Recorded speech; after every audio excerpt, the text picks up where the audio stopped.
Welcome back to the Lux Algo live stream. My name is Jacob. I'm here with Mickey. Mickey, how you doing? Good morning. How you doing? Awesome. Yeah, lovely rally in the market this morning. We've had some massive pumps with 252 points on the Dow Jones. S&P 500 is up 45 points. NASDAQ is up 165 points. Those are a little bit delayed, but we are having quite an end of the week here, closing up very aggressively. We did have our non-farm payroll come out today. It did miss, but by projected, but it was usually we look for higher than 100K, and it was at 150,000 as reported. I will pull that up here as well, as you can see. 150K there, and then we had the unemployment rate hitting pretty much what was expected.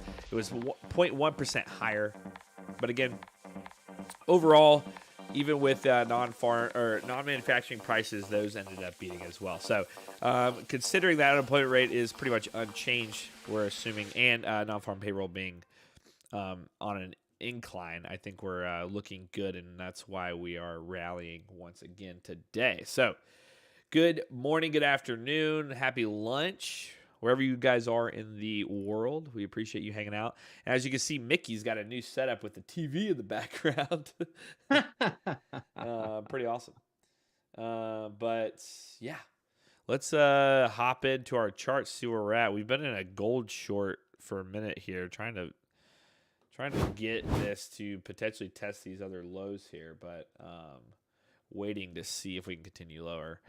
But it continues to bounce, so we might pull off here at some point. But in the time being, while we're waiting on that, let's take a look at what we've been seeing today. We were talking about Bitcoin yesterday, holding up on that 35K, looking for the rally through 40K at some point on that weekly chart.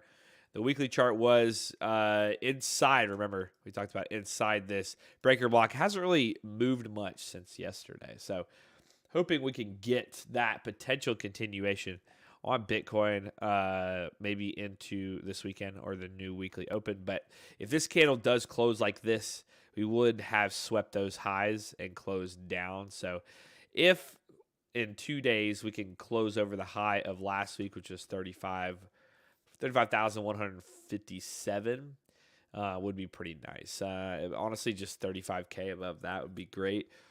But what we talked about is getting that retracement back to this breaker block, which is at the previous resistance that we had that lined up with the previous support as well on a weekly chart, which is, a good way to start off looking at how, that week might go. ES, we talked about multiple times this week. The beautiful 618 bounce from this swing high. Sorry. I drew that completely wrong. From our Fibonacci here, beautiful 618 bounce, and now we're closing even more aggressively up, and hopefully we close here. Which honestly, we're just running buy programs all day long. So more than likely, with the news, we're just gonna probably close here, if not higher. But 4,400 maybe today would be insane. We'll see if we do. But 49 points today, and then this week. We were exactly, 248 points, 6% gain in 1 week. So your long-term portfolios, your investment accounts are looking juicy this week. So go check those out if you haven't already. They're probably looking very nice. But going into NASDAQ, same situation. Nice little rally. Crude oil coming back down. I mean, everything's kind of looking good for the overall market. Crude oil coming down. We predicted the run to 80 this week, and it hit that exactly, which is awesome. Sitting around 80.70 right now. I think it hit a low of nearly 80.50, 80.22. So that 80 range here is what we're watching currently for a potential bounce back. But in this current moment, we're looking a lot better to the downside than we are to the upside. So load up on gas. Welcome, Black Belt. Nice to see you guys. Alex as well. Welcome back, Benji. We love to see you. Benji's always in here now. We like that. Anybody else that we remember here? We've seen a bunch of crypto names, so if you've been here, we appreciate it. Make sure to leave a like and subscribe if you're new. or if you enjoy what we do here at Luxalga, we love to go over any questions you have. You guys want to go over any type of analysis on certain assets, we love to go over it. The Dixie there, wow, Mickey's completely taken. What a move, yeah, on the dollar today as well. But Christina, welcome back. We appreciate you hanging out like always. And guys, you got questions, let us know. Gold currently broke out once again. This is the gold future, of course. And look, I might actually end up getting stopped here for a little bit of profit. But yeah, it's starting to bounce back, but that's all right. We're going to see here on the gold. And there it is. I think I got an alert for a breakout. So we'll go over kind of what we've been seeing in the current strategy we've been testing a little bit later. But for now, gold, somebody said the 15-minute. We'll look at the actual pair. I'm going to leave that other one up so we can look at the pair here for you guys. But the 15-minute, wow. Obviously, this was the non-farm payroll news this morning. Made that big rally. Rejected a 1-hour order block, but we always talk about having those multiple order blocks up. Jacob, what would be your vision on level where move will stop for retracement for Dixie? All right, well, we can look at that, or in the euro for sure. We can look at both of those. I think Mickey would actually be good to go over that. So if you want to read that comment, Mickey, and possibly go over it, but I can look at it Sure, too. yeah, no problem. Anyway, this is some crazy price action here, right? We have a $17 range that occurred today, up, down, up, down. Now it's trying to rally back up. But in this case, set some nice lower highs, found a similar support here. And, there's not really much to go by. We had, these previous resistance here that is acting as support in this current moment. I was going to see if we were to pull up, forgot yesterday, we did update our indicator here. Make sure there you go. You can see what's happening is on this 15-minute chart, we are finding support on that breaker block from this previous high that we had around 1990. So that support's been holding. We've been looking for a break today. That's why I was saying I was short on this, and I might end up getting stopped out. But I wanted to see if we got a break back below after having that rally back up. But in this current moment, still holding that 1990, pretty aggressively. So looks like we might actually go up and retest this high, but we're in a break-even trade, so we're not really stressed about it. But currently, yeah, for gold, if you were to trade it, I would want to see it, if we're talking a 15-minute chart here, I want to see it break back over the 15-minute Neo first, which is the 1994 level. If not, form a nice structure break off of this here, this previous lower high. Structure break off that, break it, and then watch for a rebound or a retracement to that level for a nice entry long to retest 2K or even this high up here where these candles close at 2003. So that's what I like on gold for the day, but we'll see. Benji said NG had a beautiful day for Chach and FUGs. Yeah, NG and CL, another beautiful day in the market for setups here. You can even see our strategy formed perfectly on the 15 or on the 15-minute there, but here even the 5-minute. Beautiful price action. Pretty aggressive lower high though, nothing too crazy. But overall was setting lower highs all day and has been continuing lower.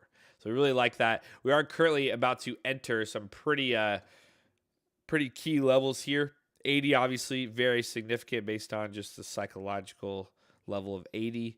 I'm going to take off breaker blocks for now so that we don't have this many. But we like to have this many order blocks up because we like to see what levels overlap. So in this case, I'm going to take off the 15-minute, and we'll look at gold is 4 hour, white is 1 hour, and then purple is daily. So we're currently about to approach this 4-hour order block. And, we have a current low sitting here at 80.22. So if 80.22 comes retest, we get that bounce, and then we exit this order block with a nice bullish setup. You could consider a long to maybe retrace back to probably mid 82 or retest this high up here around 83.30. But we'll probably see that into next week, how it comes back down to 80 and finds out if that level is worth being traded or not. But going to Bitcoin, as we like to go through all the ones we can. Let's look at actually let's start on the 4-hour. Get rid of that. I need some musica though. Hold on. Musica. Let me just pull up. This is fine. Happy Friday. Happy Friday. Yes, indeed. Happy Friday. Appreciate you guys being here.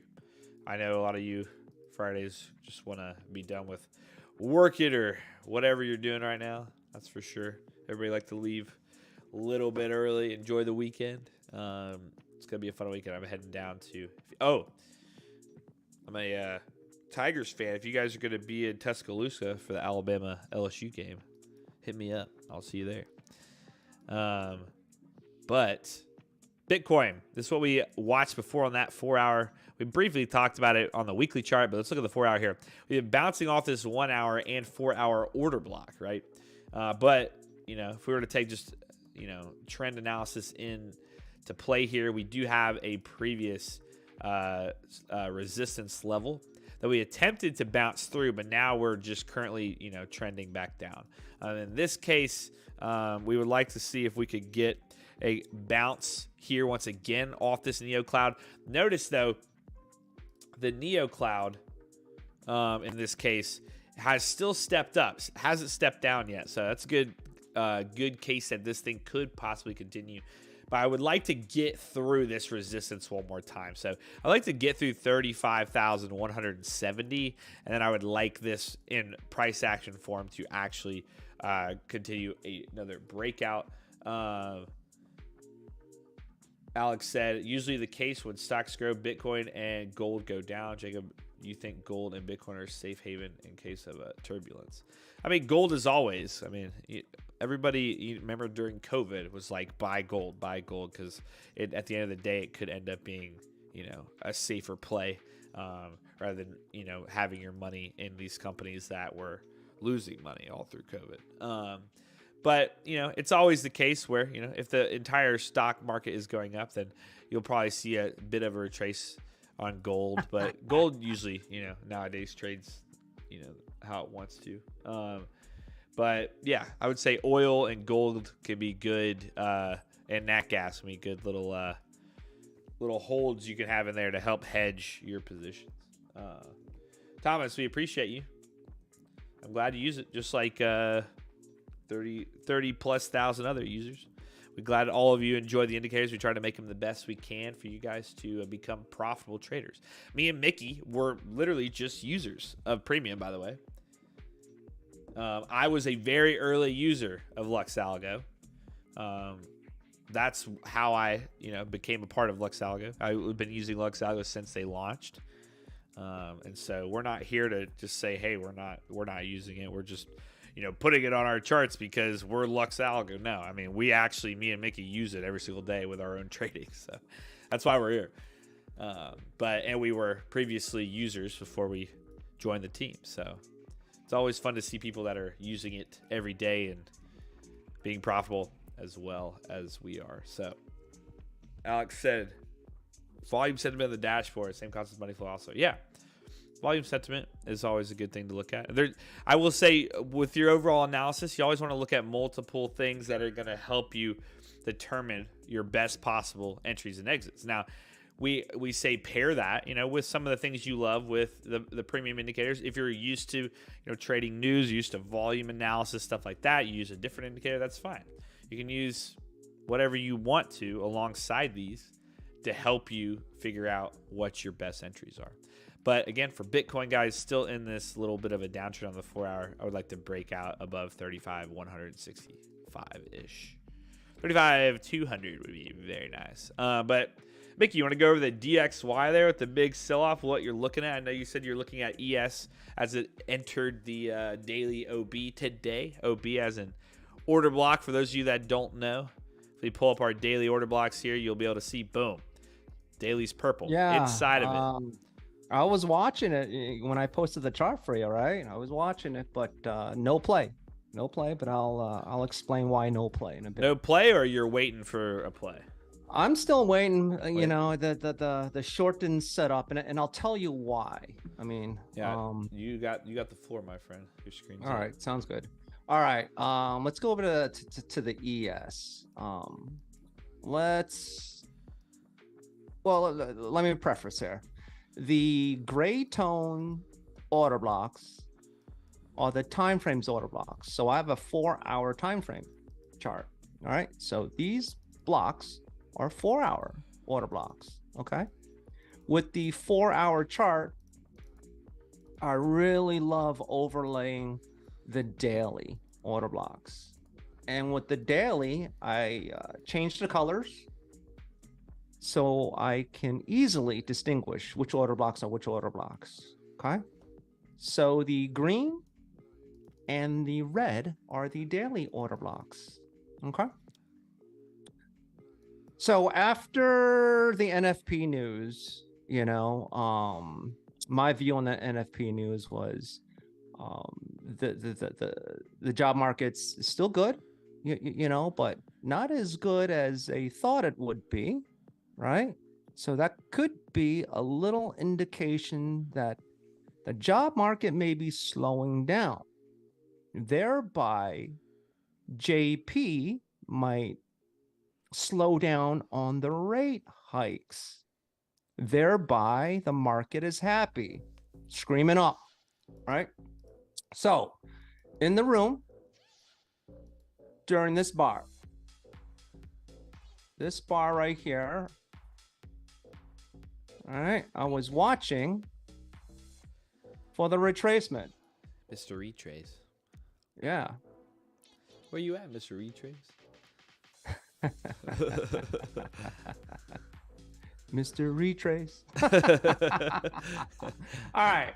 So when price enters or approaches an order block, whether it's the charting time frame order block, which is 4-hour, or the daily order block, all hands on deck, I want to see a path to the downside. I wanted to see this. Okay. I didn't want to see that. That'd be chopperooey, right? I wanted to see this. Okay. I wanted to see that. So basically,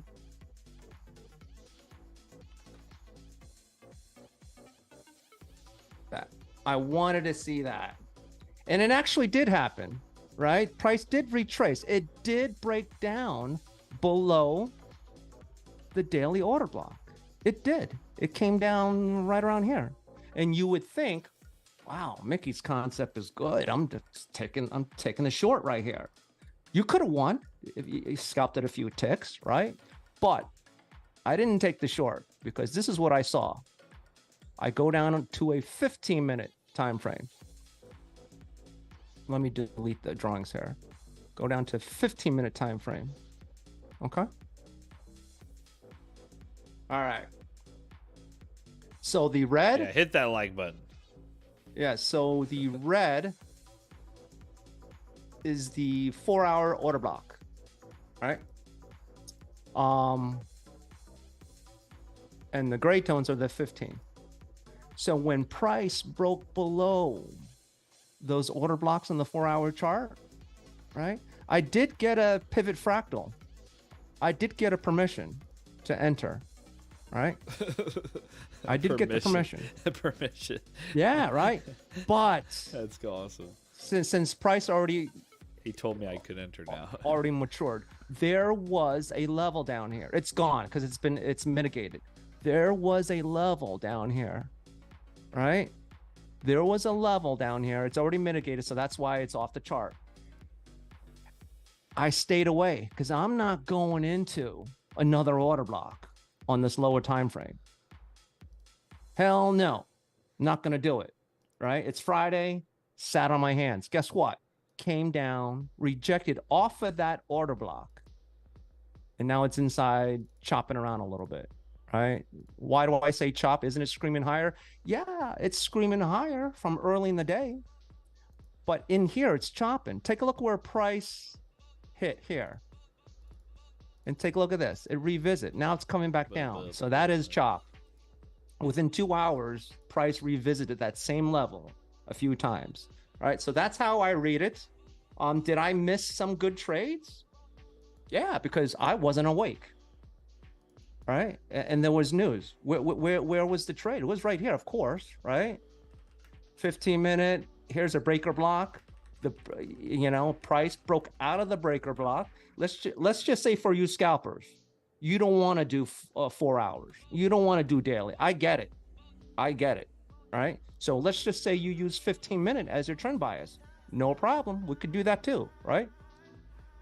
When price rejects from an order block or breaks out of an order block, I go to a lower time frame. Let's pretend there was no news. Price breaks out, breaks through this breaker block, right? I go to a lower time frame. If I'm using a 15-minute, personally, I'll go down to a 5-minute and I'll scalp it. At least I am scalping long. I don't care if I'm late. I don't care if I'm early. At least I am on the right side of the order block, right? So right here is a huge winner chicken dinner for Jacob, right? But yeah, that's how I view order blocks. Let me go over one more chart and I'll send it right back to Jacob. Let's see. Anyone else want to see something else? Or I'm gonna pick one. Doom, doom, doom, doom, doom. Awesome, Thomas. That's the way to use it, man. That's the way to use it. Here is NQ.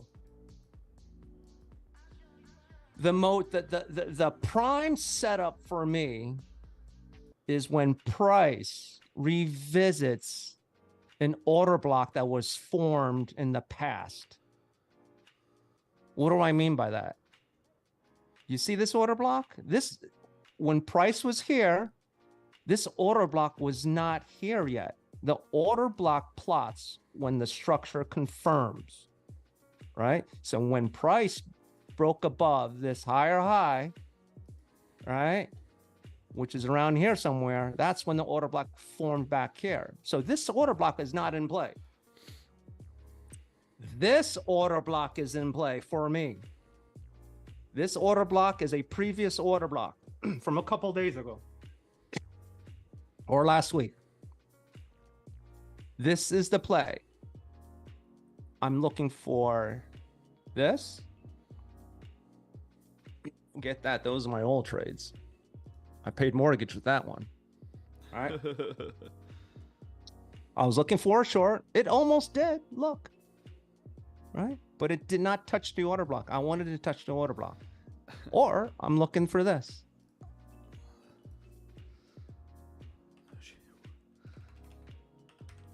OJ1. You had two possibilities on this play, pre-market, going up. There is no other direction for me. The only direction for me is taking along. You had two shots, and you were both safe, right? Now it's heading into a daily order block. It's Friday, don't know. But at the end of the day, if price is in here, and let's just say power hour. That could be a nice juicy, that could be a nice juicy 4 points chicken dinner to end the week. Because I seriously doubt market's gonna rally at the end of Friday, closing bell higher. Who's gonna take that risk, right? But guess what? Look at all that room upstairs above 15.5. Right? If next week we can do this, look at all that room. What do I mean by room? I mean, is there enough reward for me to take the risk? Look at the levels. Racer, that's very major common. Order block to the major order block. That is the reward. That's a huge reward for the risk. All right. Let me tell you what's not a good risk for me. Let's just say price was here. It broke out of this order block, right? Next target is the next order block. That's not too much of a reward. I like this reward better, right? So that's how I view order blocks. All right. Hopefully that answers your questions. If you have any more questions, type it in chat. And when Jacob shoots it back over to me later in the session, I'll go over that. Okay. Brad, yeah, man. We tick them on and off, the order blocks. We turn them on and off. Or sorry, not the order blocks, the breaker blocks. Gold rejected at my exact entry point. I had to move this up so you could see the P&L. I guess I could bring it up here too, but we'll see if it breaks down. I'm not really worried about it. We're pretty much, we have, the loss on it. I'd rather get an actual breakdown on this due to the market pumping as much as it is. We're looking at $40 of risk right now. So if it breaks back up and, closes out, we'll just take that. But I do want to see it go a little bit lower. I'm going to leave that up here though. I'm going to switch over to this screen so I can just have that up. Let's see. Racer was saying he started 2 months ago, was constantly losing money. That's very common. I wouldn't stress about it. I honestly, if I were you, there's a few things that's really fun to start off with if you're a new person, especially if you want to day trade. So day trading, is one of the hardest things to do, for sure. Scalping specifically. I personally don't risk my own capital scalping because I know myself and I don't, like to, I like to take more risk than I should.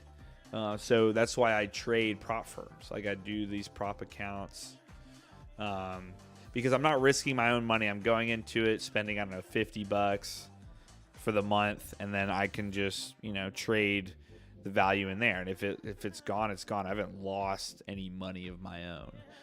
So it kind of helps with managing my risk and emotions doing that. I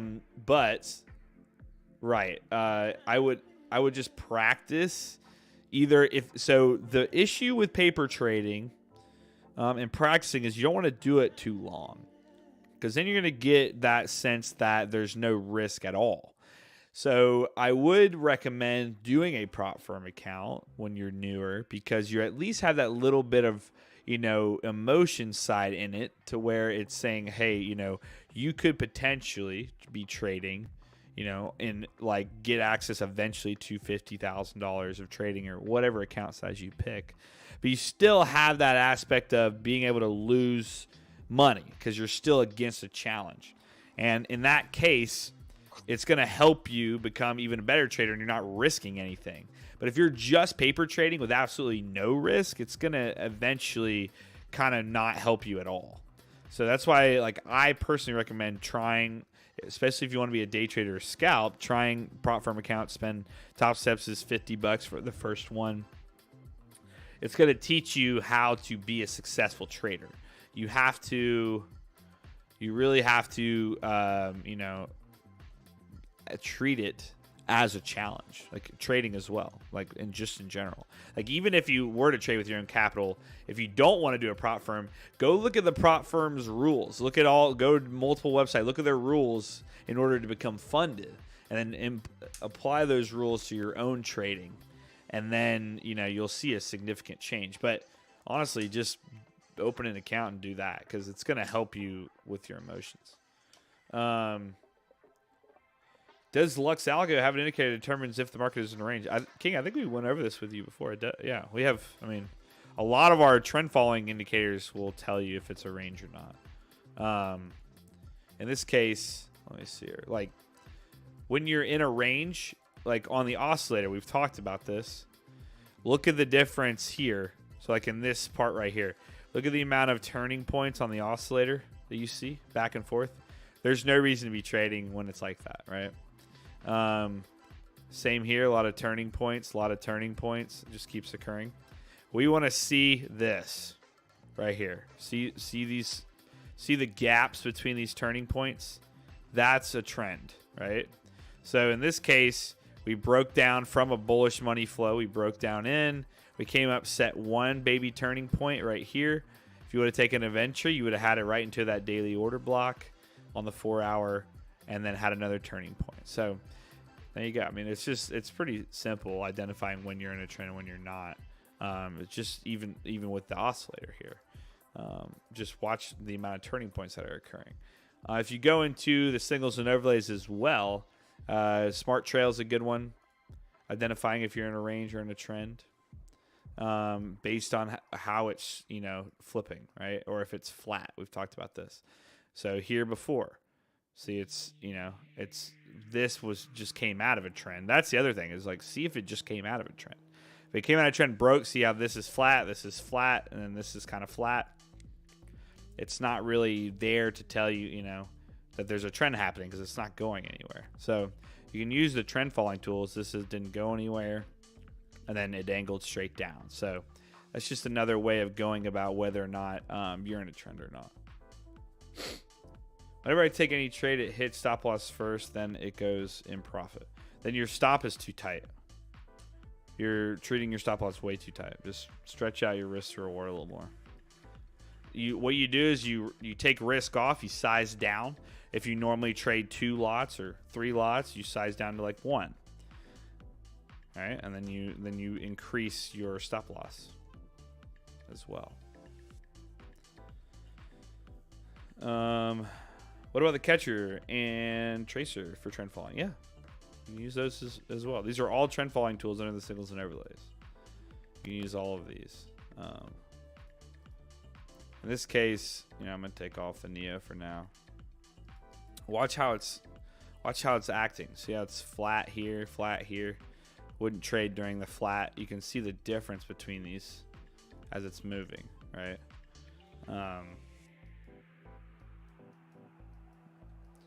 I will say though, you would want to probably use the trend tracer for how it reacts to it more so than saying, okay, it's flat, this is chop, right?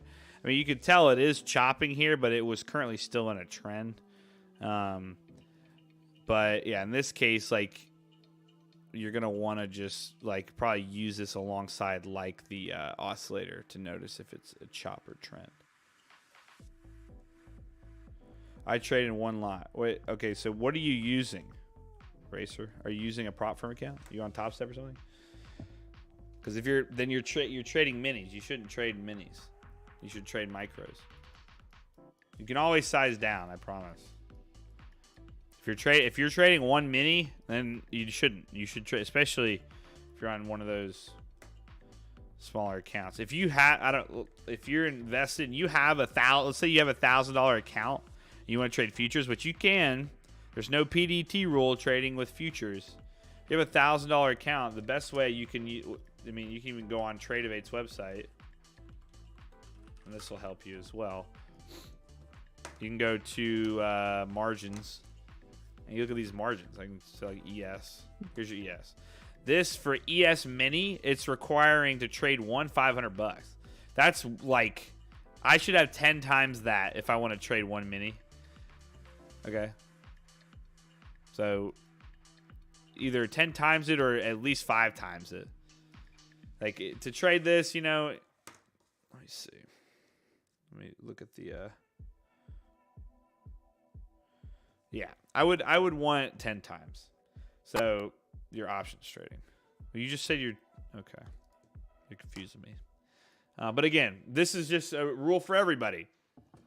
You see ES Mini here. It's on this is the initial margin's 500 for the day. Normally it's 1,000. Honestly, TradeAvate's just really good. They want to take your money. With their low margin, they have low margins. $500, 10 times it for an E Mini. MES, it's $50, 10 times it for 1. So $500 in your account would be good risk to trade 1 MES because you're getting $1 a tick, right? So CL is 1,000, so you're gonna want 10,000 to trade 1 CL, but you can trade MCL. Bam, micro crude oil, $100, so you're gonna want $1,000 to trade 1 micro crude oil. So that's just the way I would say. Yeah, October, that's a tough month to start it. October is rough every year. If you started in October, rough month. Let's it's always price action is always a little crazy, especially going into the end of the year. It can be a little crazy. ES though, man, talk about a U. I mean, that's just look at the 4 hour here. Though, anybody notice a somewhat of a pattern formation? There's a decent little inverse head and shoulders here. You got your flag here. You got your low. Nice little head and shoulders off a daily order block. I mean, this is why we say have those order blocks up. I mean, you can't make that crap up. Bounced right off that daily order block and went into a. This is what we mean by bounces. 5% run, 213 points on that one. This is what we mean by looking for, that support. If you had that pattern, right? If we had, the head and shoulders pattern here, and you get support off of the order block again, it closes higher. I mean, you could just ride this trade until it doesn't want to quit. I mean, this is just a train rolling down the tracks right now. You're inside. I mean, I would have targeted this higher order block, but there you go. Beautiful swing trade. I have no idea what TTM squeeze is, to be honest. Do you know, Mickey? I think it's just another indicator. We are Luxago. Woohoo! Yeah, I don't know what you're saying there, to be honest. I don't use any other indicators. But gold, super choppy range right now. Which candle is my favorite? Like candle pattern? Is that what you mean? Your flag pattern, right? I think my favorite is something that I don't know if it's actually a pattern. Isn't it your flag? I do like a flag pattern 100%. Flags are my favorite, especially if it's in a Neo. Recently, I've been liking that a lot. My favorite overall candle setup is what I like to call and I talk about this for those of you that know this, is a no wick retest. It's probably my favorite setup on like a 5-minute. Something like this to help with reversals is when you have that wick and then you have an open, but there's no upper wick and it closes down. Notice 5-minute here, I had 2 5-minute candles. And then here, happen again right here. Take off Neo. Occurred right here, see? No lower wick, closed up, and then we had that next level move. That's initially a start. I like it on trends as well. If you want a higher low, and that occurs, always usually pretty good. But yeah, looking for the no wicks is always the best. How many order blocks do you use for 4 hour and daily? I personally, I put 2 zeros after the 5. 5's default. We just like to see them all. So I just put 2 zeros. The max amount I think it's around 125 depending how many features you have enabled. So that's kind of up to you for that max. I mean, if you have all the features disabled, you might be able to get a little bit more, but I think the max is 125. Oil reversal incoming, CL. Let's see it. I wouldn't consider it a reversal incoming right now. Until it's sweeping these lows right now, but this is way too early to say there's a reversal coming.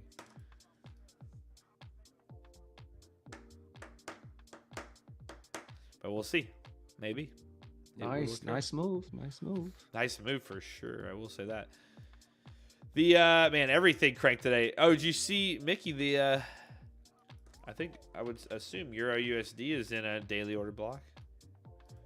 Yeah, because it's the same. Let me check it out. And you what? The 6E1 is. Yeah, it's just I don't know if everyone notices or aware. I haven't been trading or talking much about Forex these days. Because I just don't like the action of the dollar index. You know? Yeah, I've always mentioned this for the past week in the VIP room.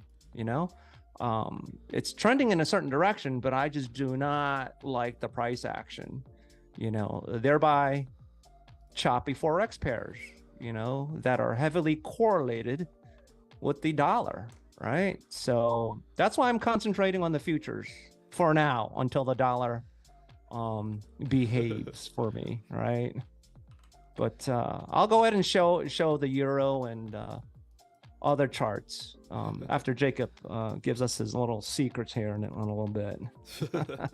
All my secrets. Oh my God. Yeah. Jacob's tips and tricks on a Friday. He said, "Now the capital letters, you'll spook them." I was gonna look at soybean again. Soybean oil. Where's that? No. It's it was soybean, right? Yeah. Oil futures. The oil ones are the ones that wow. These things dumped. I need to put that in my watch list. Soybean oil today just got demolished. Soybean oil. Is that good for the skin? Sure. This is that other pattern that I like. I mean, this is a pretty weak bear flag, but What is that on a 1 minute? there's a 5 minute.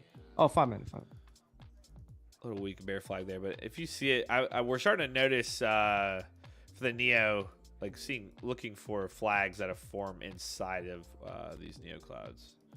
Man. So the flags are kind of like an earlier indication of a structure change, huh? It could be the first. Yeah, it could be the first. It's better off if you get a flag. Continuation. Right. Trend continuation. It's better off if you get a flag right after an aggressive move. So like as soon as it's, crude oil had a good example yesterday. It's usually better off in proper trends. Like here you go. Normally what a flag is, by the way, guys, is when you get an immediate reaction after a sell-off or a what do you even call an upside move? That's not a buy-off. Or a rally. I'll just say rally. You get an immediate reaction, then it moves up a bit, and then it would eventually blow through the low again. That's mostly what a flag is. I'll see if I can find a bullish one as well. CL's been tanking for a few days now. Here you go. This is 2 aggressive candles, but this is pre-market, 4 a.m. Comes off right off that high, just comes straight down. You set lower highs, you set lower lows, and then you break through. Usually the first indication after that is the best opportunity to take. But like we said, we like to see it in like a Neo cloud formation when it happens. But this is just the I will say bear flags, in my opinion, are just way stronger than bull flags. Obviously, fear is way always have more volume. Fear is gonna drive the market more, way bigger emotion. Damn, that's a huge order block. What is that? I think that was a 4 hour. That was a daily. For some reason, I don't know why it wasn't purple.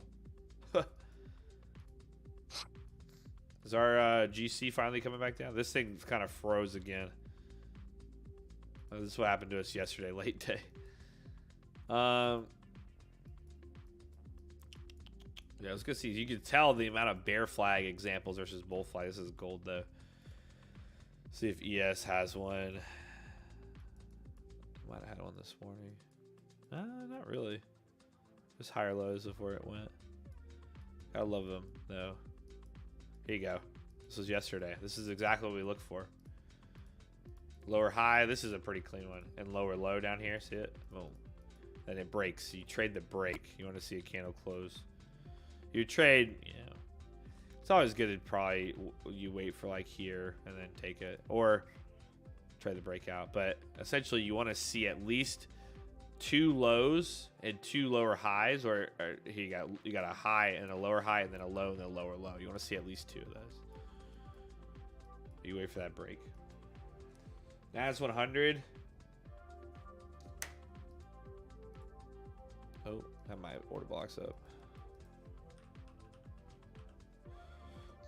Oh. Mr. NAS 100. Are you okay if I look at NQ instead? Because I kind of just prefer looking at NQ.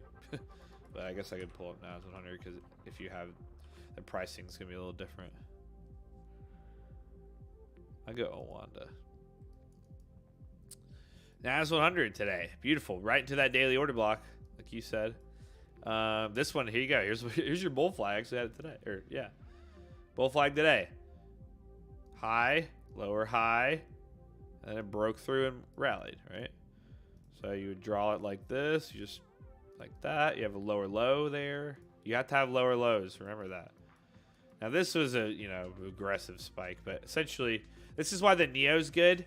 Because watch, if this forms and it holds that Neo cloud, you could get an early indication that this thing might go. So this is what I was saying with our strategy and why I like the bear flags and bull flags.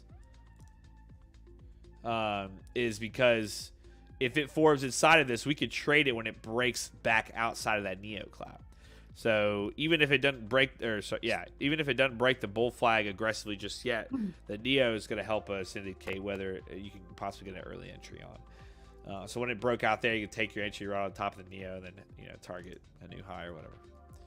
But again, I would take it off the first pump as well. It's a safe situation, Brad. I'm just saying that's another way to do it. Same thing, pretty much. Like here, it's like I was saying yesterday when we were talking about doing the smart trail thing. It's like, honestly, we should just look for bull flags that occur when it retests a Neo, and then once it comes out of a Neo cloud, take the trade as well. Here's another one, bull flag.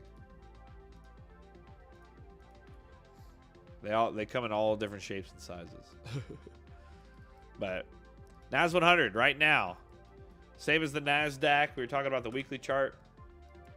Where might be heading.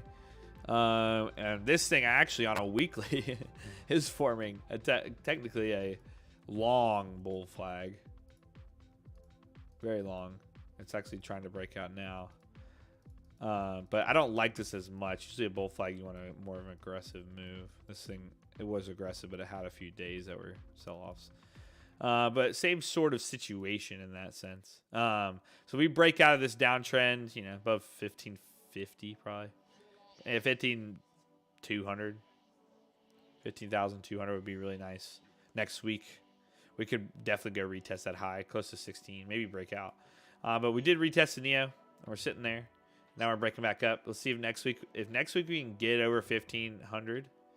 Sorry, 15,500. Then I think we're going to have a really good end of the year rally. We'll see. Daily chart on this. You can see the whole formation. Still in this downtrend, right? Still hitting this. Needs to break out of that. So this order block here, let's break that high. 15,350 would be the thing. Look at this. This is gold. You came in, you're retesting the Neo, right? You're back out of the Neo. And you have divergence forming. And the money flow flipped here, rallied up, came back down. Now it's rallying back up again. This thing is ramping up for possibly a big move coming up soon. We'll see if it does next week. But overall, pretty good. Pretty good. Here we go.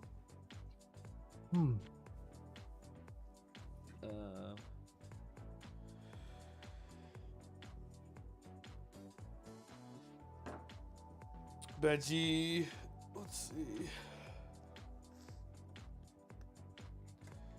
Yeah, the Sabres indicator. That's a new one. Alex said I worked in Nebraska. Wait, Nebraska? Is that what you're trying to say? I worked in Nebraska in 2013 and saw there are corn futures every day, something new. Yeah, there's corn futures, man. We were looking at it in the moon phases strategy. It is Friday, so we might as well just... There we go with the moon. Look at some funny stuff. We were talking about... Oh, wrong one. The moon phase strategy. Did you know the futures were created for agriculture first? Way back when? Yeah. Oh, yeah. Makes sense. Yeah, look. There's our Lux Algo's moon phase strategy. Let me go to, I'm trying to remember what time frame. Wow, this thing is trading real aggressive. What is it? Was it on corn? I don't know. Let's see. 4 minute. One of these was, there you go. Was it this one? Essentially, Dang, that one's even better. 700% against 85% down drawdown. 700. Let's go to USD.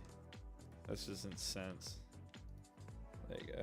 7K, 7 grand, 4 grand down draw at a 3.3 profit factor. So here, I mean, this is a good thing for you guys to. This is a good lesson to learn here. A lot of you might look at percent profitable and be like, "Oh my gosh, it's 50% profitable." I mean, it doesn't matter your profitability so long as your profit factor is big enough, right? So this is indicating that there's a lot of small losses and large, wins. You can see average trade there. Maybe look at performance summary, which is pretty funny. It actually outbeat the buy and hold return, which is awesome. But gross loss, 35K or 3,500, and then gross profit was 11,000. Let's see. Average winning trade was $2,200. Look at the average losing trade was $800. So that's, I mean, moon phases, baby, all day on the corn futures. Who would have thought? Pretty insane. Actually, yeah, we just had the one late October. It makes you want to like just continue to look at what. Here you go. 4% versus 10% profit. What was that? That's a 10-minute. We were just on which time frame for? So 3 versus 6, and that one was 4 versus 10. That's good. It's fun to look at the different time frames. 7 minutes, 6 minutes. Honestly, let's look at the let's go to the 10-minute. Go deep back testing and see. There you go. 4 versus 12% from last year. Can you go over that? You look in for a back test or results. Yeah, I can go over what we look for. Ideally, you want your profit factor. 2 is always good. It can be lower though. It can be lower. So long if that one's lower, then your percent profitable has to be way high. But again, you want to see your comparison between drawdown and net profit, right? You could just base it on percent. A good drawdown is 10% or lower, in my opinion. But if you're getting 10%, you want to see probably like 2 times the amount in net profit, right? So in this case, this is good, 4% versus 12%. So that means that if we were talking about, let's bring this down to 10,000 as our initial capital, you'll see that it's for the load 126% versus a 26% down draw in that year. So it's like this, you would want to see more than likely a 10 difference. So you'd want to see 100% versus 10% drawdown for like a really good strategy. And that'll if you get that knocked in, then these can be whatever, right? But again, the deep back testing only goes back a year, so like you would have to continue to trade and keep track of it as it continues to happen, to see where it might head. But like, let's see how the moon phases did on ES. 10 minute. Let's try. We're gonna probably just do this first. Let's just go to look at different time frames. Here we go. 200% versus 30% drawdown. That's only 3 trades. The deep back test here. It's on a 3-minute chart. So that was about even. Actually, it was 100% drawdown versus 200%. Let's see.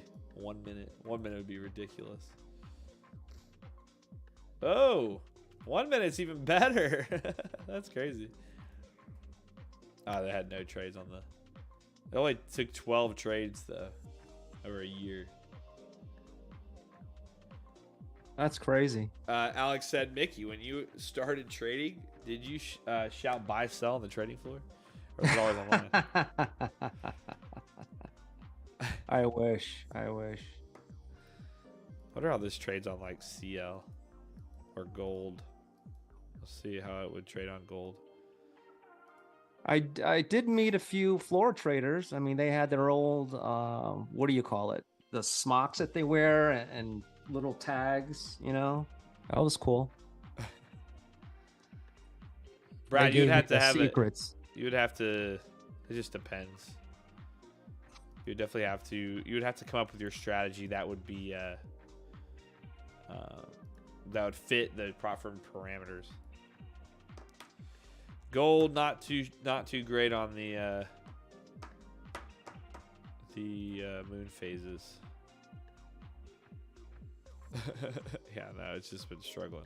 Nat gas, let's do that. Nat gas, maybe. We look at this before. 2 minute, 1 minute, 3 minute. Fun to check all the time frames. 4 hour, not too bad. 400% versus 151% down draw. That's pretty good. But I mean, look at the amount of times it went negative before it went positive. So you don't want that equity curve, honestly. You want to get something a little bit better than that. Anyway, that's fun.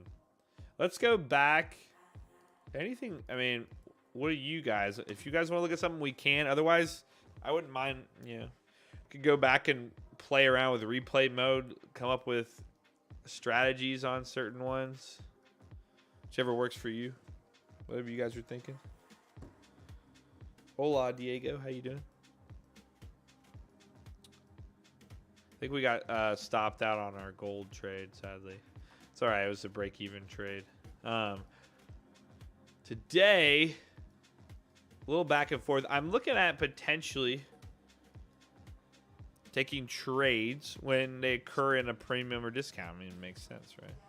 Let's play with the Neo strategy. Okay, we can do that. That's what I'm thinking. Play around with it a bit. Replay mode is always a great idea to see your reasoning. Okay, cool. Yeah, let's talk about it. Let's go back. You know, we wanted to look at how, you know, this performs in certain conditions. Let's go back. You know, October was a rough month. We could go to the 2nd of October at, hold on, 9:30. 9:30. There we go. Bam. 9:30. Let's just go here. All right. Replay mode. So I was talking about how it might be fun, or might be worth, you know, looking at trades just when they're, you know, near equilibrium or not. Gold, obviously, this day. There we go. That just switched. So in this case, for that Neo strategy, this is happening in a discount zone, so we don't like it as much, right? It's below that. But right there, looks like it would have broke down. And that 5-minute day is up there, sadly. Let's go to Tuesday. Wait, I keep forgetting I have to jump forward now. It's the only issue with, actually, you know what I wanted to do? I wonder if we should do it on replay mode, or we should do it, there we go, 10 a.m. 10 a.m. definitely had some news there. Okay, so 9:30 hits, and then we're in the day here. We break above the Neo there. Let's see if we come back down. We don't. Neo switches.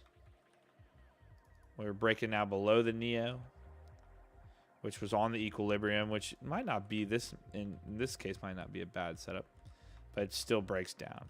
Lame. So that Neo stepped down. I don't like this kind of short Neo cloud here. Let's see. And that day was over too. This is a 5-minute. So we're looking at the 5-minute as well to see what might play out better on the 5-minute chart. So this is for gold. Here's 9:30 again. Neo opens up right at the equilibrium, which is good. So if this closes back over the high, which it did not, it just got hammered there. This is why we look at multiple assets as well, by the way. Gets hammered off there. Let's go to the next day. Be another trade. That's why you look at multiple things like we just said. 9:30. Bam. Here's 9:30. Closes up. Back down. Still in the discount zone. So we're looking at this in a premium. We can look at CL in a sec. I'll just see this on gold. Gold doesn't want to cooperate. It did retest there, but today's about to close. Yeah, it did. Let's go look at, like you said, let's look at crude oil. Let's go back to this month. I don't know, the 4th. For the 4th.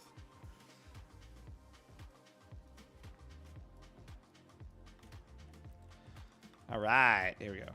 I want to see this form at an equilibrium. So it's 1240. There we go.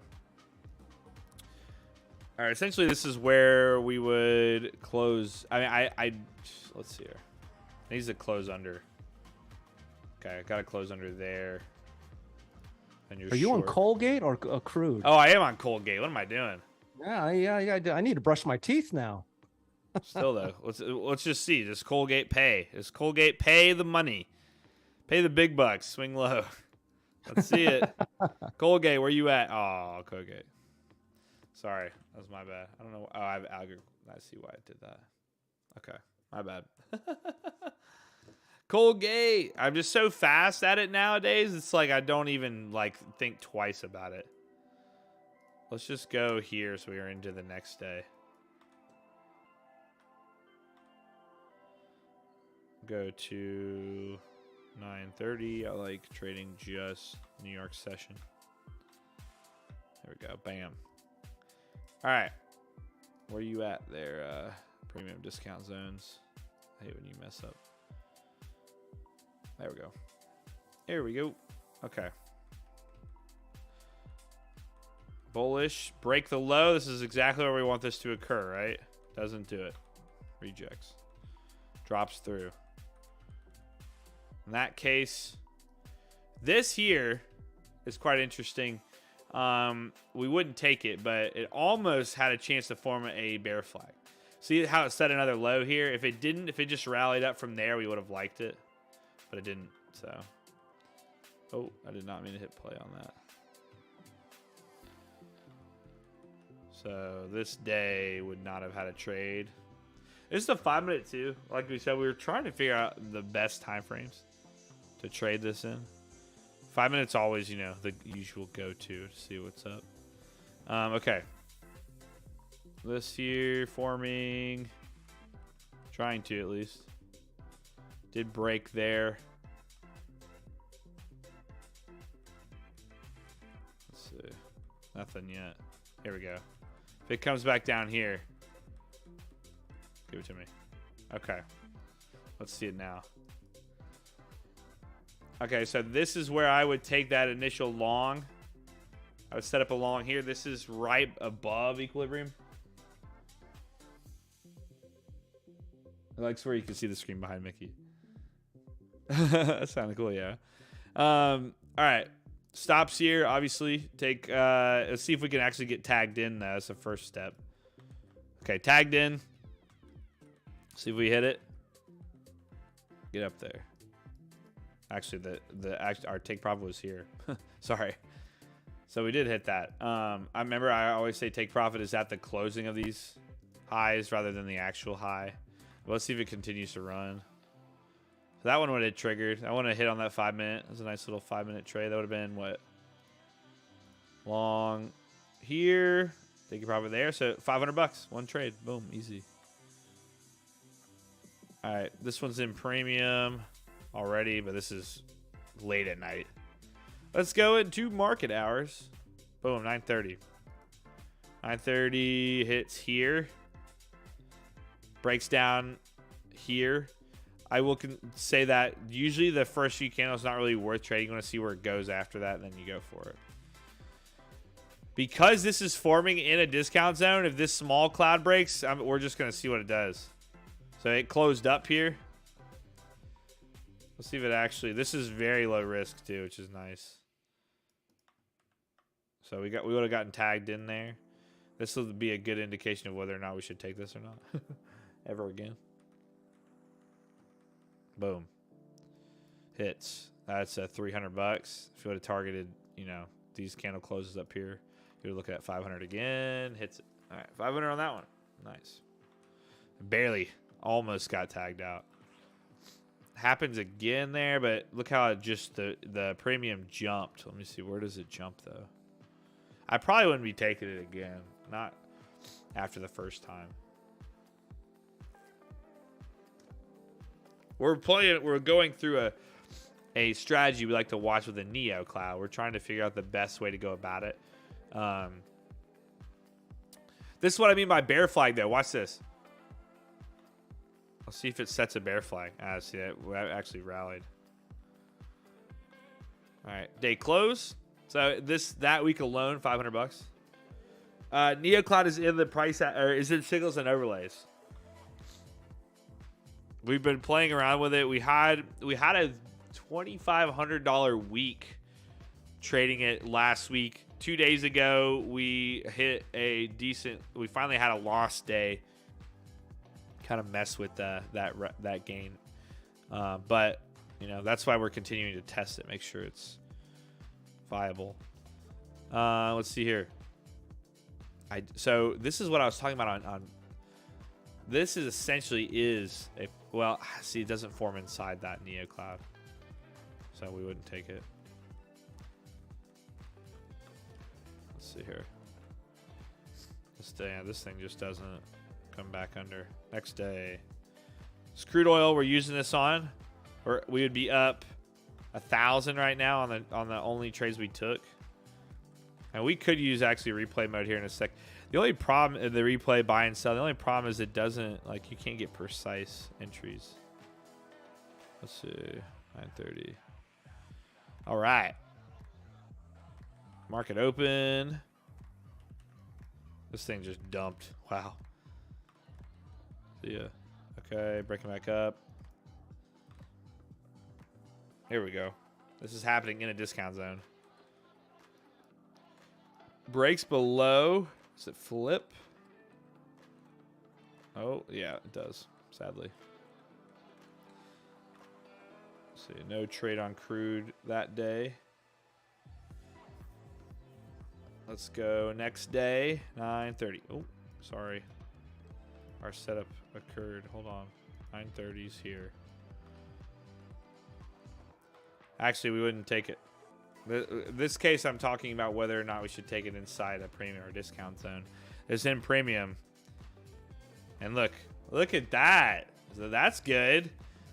Breaks out. It did step down, so technically, you know, wouldn't be great, but it never fully touched that high, even though it's set up. But look, it was in a premium zone regardless. Here's your premium zone. So don't take it. It failed, which is awesome. That's what we want to see. Now, this here at the equilibrium is good if it will retrace. Okay, that one took off. So this sucks too because I actually would have taken this here if it formed a bear flag, but it didn't. So it almost did. Notice this here. If this thing would have came back up like this and then exited here, I would have taken it, but it just broke down. That kind of sucks. Let's see. Now we're in a huge discount, and it's end of day anyway. That's why you want to trade on multiple assets, so you might have a potential trade each day. But at the end of the day, it doesn't matter as long as it's profitable. Okay, here we go. In a premium. Potential. We almost break it. Didn't break it. Now we broke it. Oh, didn't break it. Candle didn't close. Still didn't close. There we go. Finally closed. Okay. If this tags us in here, stop would be above this. We're in a premium still, and we'll target the low. It would have tagged us in. So actually, you know what? We'll just hit this sell order here. We're going to get a better entry on that than we would here, but let's see. Uh-oh. Running against us now. Oh, no! There you go. Stopped out. So that's why, you know, that's why you test it. In this case, I will say that this premium discount is a little aggressive. It's like this should be in a premium. This is why sometimes, yeah, you just have to pay attention to what price is done. Let's see. So I did rally back, but again, I mean, that's just part of strategies, is those losses, right? You can't really go against it. Here's that bull flag. This is the other thing. It's like, I wonder if with the Neo, we just look for the bull and bear flags as well. I mean, they can, but like, it's just, let's watch now. Let's talk about bear flags and bull flags. October's, crazy month as well.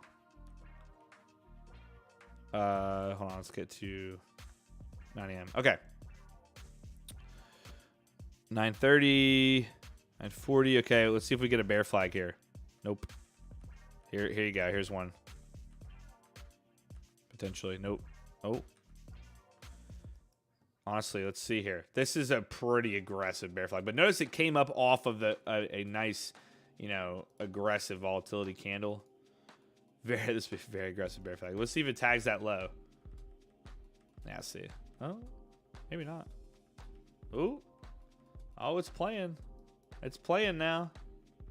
Oh, it does. So it would have played, but that was, that's a stress. That was a stress. That high, would have been your stop loss on this retag here. Then you would have moved it accordingly. But there you go. Oh, I closed it too fast, but it was at like 400 something. Let's see here. Let's do another bull or bear flag again. If this is boring to some people, just let me know. We can look at other things, but man, hopefully this is kind of fun. All right. In a bullish move here, but those candles are weak. We need some aggressiveness. Here you go. There you go. That's the kind of aggressiveness we're looking for. Keep rallying up. Keep rallying up. Perfect. Higher low. Perfect. Perfect. That's what we want. The issue, though, with this is that it kind of did that. I wish that would have set a higher high, but this could still work. But yeah, see, now it's like, okay, here we go. This is what we want. We need that higher high. Higher high is set. We need it to come back out of the Neo cloud for that formation. Come back out. Come back out. There you go. Oh, come back out like at a good close, please. Come back out. Come back out. There it is. It took a while. Bounce it back though. All right. That really didn't close very well, but you know what? Why not? Short here. I mean, we might as well just hit this. We'll put the stop above the high for now. Target, that low there. And then would have been faked out. So that's another thing with these. It's like, do you really want to? Why is this not listening to me? This case, it took forever. And then also on this candle here, notice that massive wick. You want a clean close like this. In this case here, it probably would have been way too long for an actual bull flag to form. We would need it to break, or bear flag to form. We need it to break down almost immediately. Let's see here. Let's go back in the next day.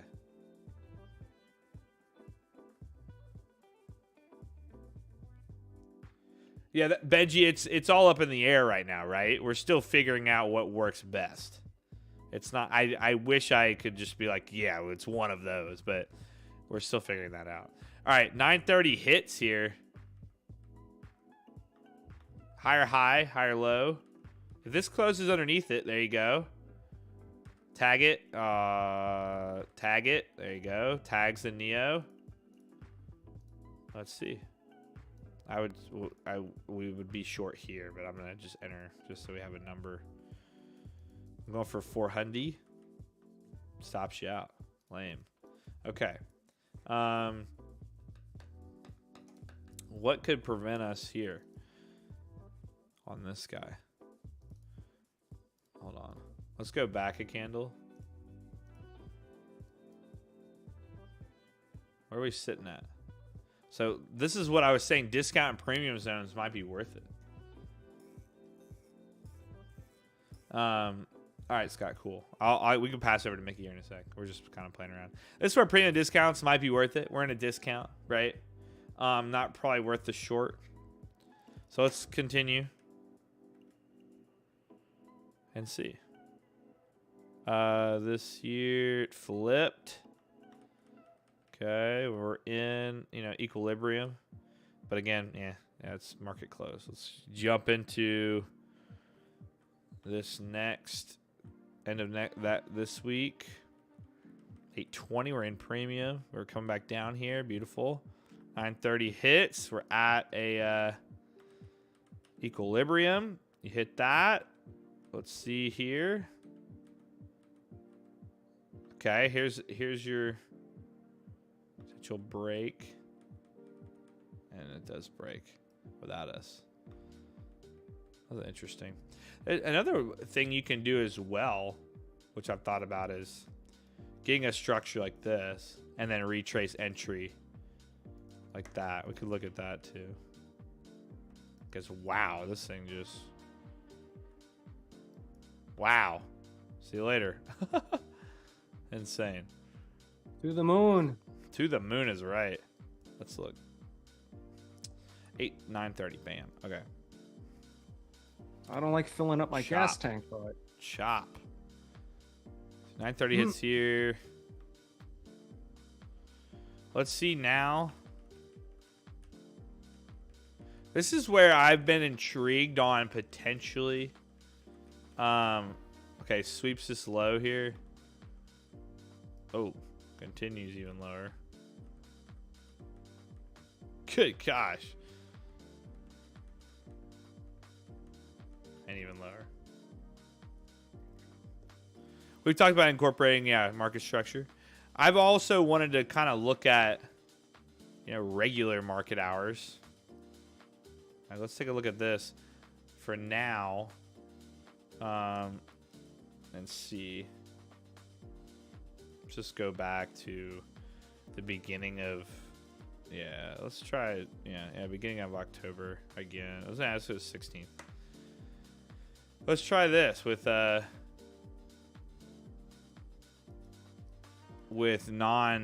regular trading hours, because that's technically what we like to trade the most of, right? It's in premium. It's gonna be end of day here.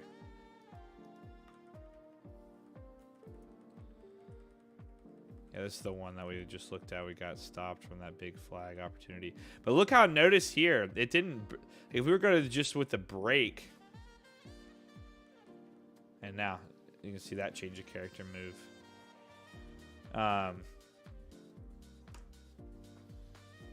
The Neo on the regular trading hour stays here. Let me see here. See on the 1 minute if this works during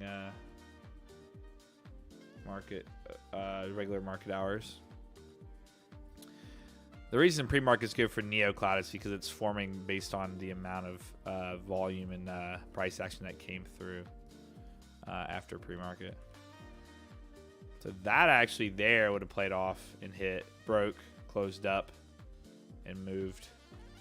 Remember, you look for that first initial. Gosh, it went nuts. Breaks, comes down, and never breaks back down again. Okay, cool. The nice part about the 1 minute, it does form quite a bit of different reactions based on what it is. 14 hours here. Let's see. This swept that high there. I don't know if we would get tagged in. Yeah, no. It went, though. Broke through that high again. That's the problem, though. You might not get the retrace for it to get it tagged in. But that did pretty well. Did pretty well here, too. The first break under. It's not bad. Somebody mentioned the 1 minute before. Let's take off premium discount for the 1 minute. See if that's even worth having. Let's go to the next day. Oh, sorry. Oops. This is, forgot it's opening. All right. Let's look. Very thin Neo. Not really gonna worry about that. Breaks back over. This breaks down. Breaks over. It does break out, so let's see. Take a long here. These are very short scalps. Stop. That one did not. But notice money flow is bearish here, so let's see. Wait for that money flow to switch as well. All a part of understanding what might work. Evening, how you doing? Bearish money flow. So a lot of bearish sentiment for the day. Okay, that broke, right? It did. This is technically could be a bear flag for me. This is pretty late in the day. Wow. So that might have tagged in there. Let's see. Hits this low. Breaks back out. It broke down initially. A lot of things to test for sure. So this is without, you know, the current market, the all-day data. This is why we say, you know, it's probably your best bet is having everything, right? 3 minute today. Let me see here. Nothing today, nothing yesterday on this. And what a sell-off though. Sorry, one sec. But yeah, got any ideas to help filter? We can go through more features here in a sec. I'll play around a little bit more, but for the moment, I'm gonna let Mickey take over for a sec and have him do what he wants to do, so I can just have a break, and then I'll look over some things while he's doing that and see what I find. Then we can go back through it again. All right. But, shoot it back over to me. Yeah, here. I got you, man. All right. Dollar index and forex pairs. Why I'm staying away, but if you're trading it with my order box template, it's still good, right? I got a message to ask me why the dollar index price action not good for you now. You know what? Here's the dollar index 4 hour. It's good.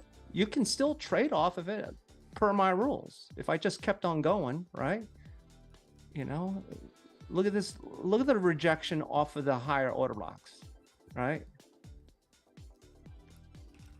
Here. Rejection, right? We got another one, right? See, I am on the right side of the trade, right? Why would I take a long? Right? There you go. There is no question that I'm on the right side of the trade, right? You see Scott's question there too. Oh, Scott, if you're still here, if you have questions for Mickey, you can shoot him in here now. He said he had a question or two, I think. Yeah, I'll get to his question. Hopefully he reposts that after my thought here. Now here on the dollar index, once it rejects bearish, I'm going to go over to my forex pairs for the correlation, right? If dollar is going down, the euro USD should be going up, right? Because the USD is in the back half of the euro pair, right? But let's talk about dollar and why I don't like the price action. You see, it goes up, down, up, down, up, down, up, down. Nice scalps, right? You know, but I was take a look. If you zoom out a little bit, right? This right here was beautiful, right? So yeah, during this time, before October, I was trading forex, you know. Let's just say I was scalping the euro USD. Dollar was going up, right? So I am looking to scalp shorts on the euro USD because the dollar index is in the second half of that pair, right? But for the month of October, you have this, right? It is still good. It gave you more entries, right? But I like trending markets a little bit better, and that's why I went to the Forex. I mean, futures, excuse me. But let me go over the Euro USD, right? Here's the Euro USD. All right.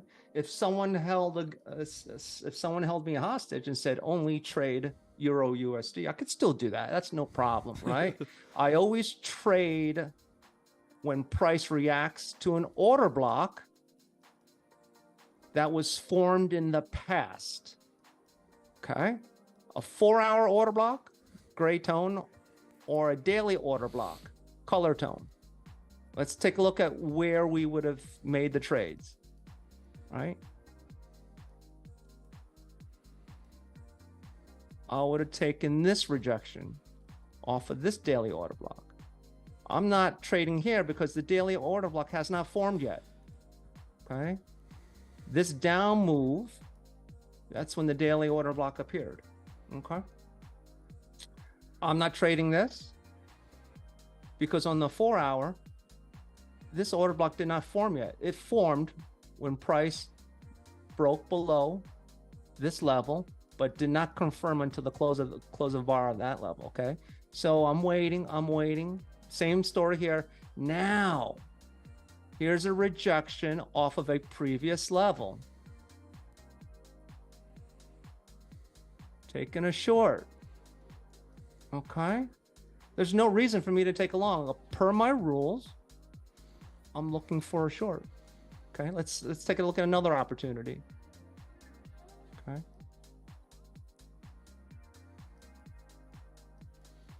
This could have been another opportunity. Okay. This looks like a huge pump, so I don't know if this is news. Okay, this is probably news. Take a look at that. Boom, boom. That has to be news related. Okay. Beautiful. Okay. Rejection off an order block, right? Let me explain. When price hits this order block, I'm looking for two paths. I'm looking for a breakdown to take a short. I'm taking a short outside of this order block, below this order block. Or I'm looking for the path to bounce off and break up. So this is the path that it took. Upside, okay? Okay, let's move along. I'm waiting. Not taking this move because this order block did not occur yet. Same thing, order block did not occur. Here we go.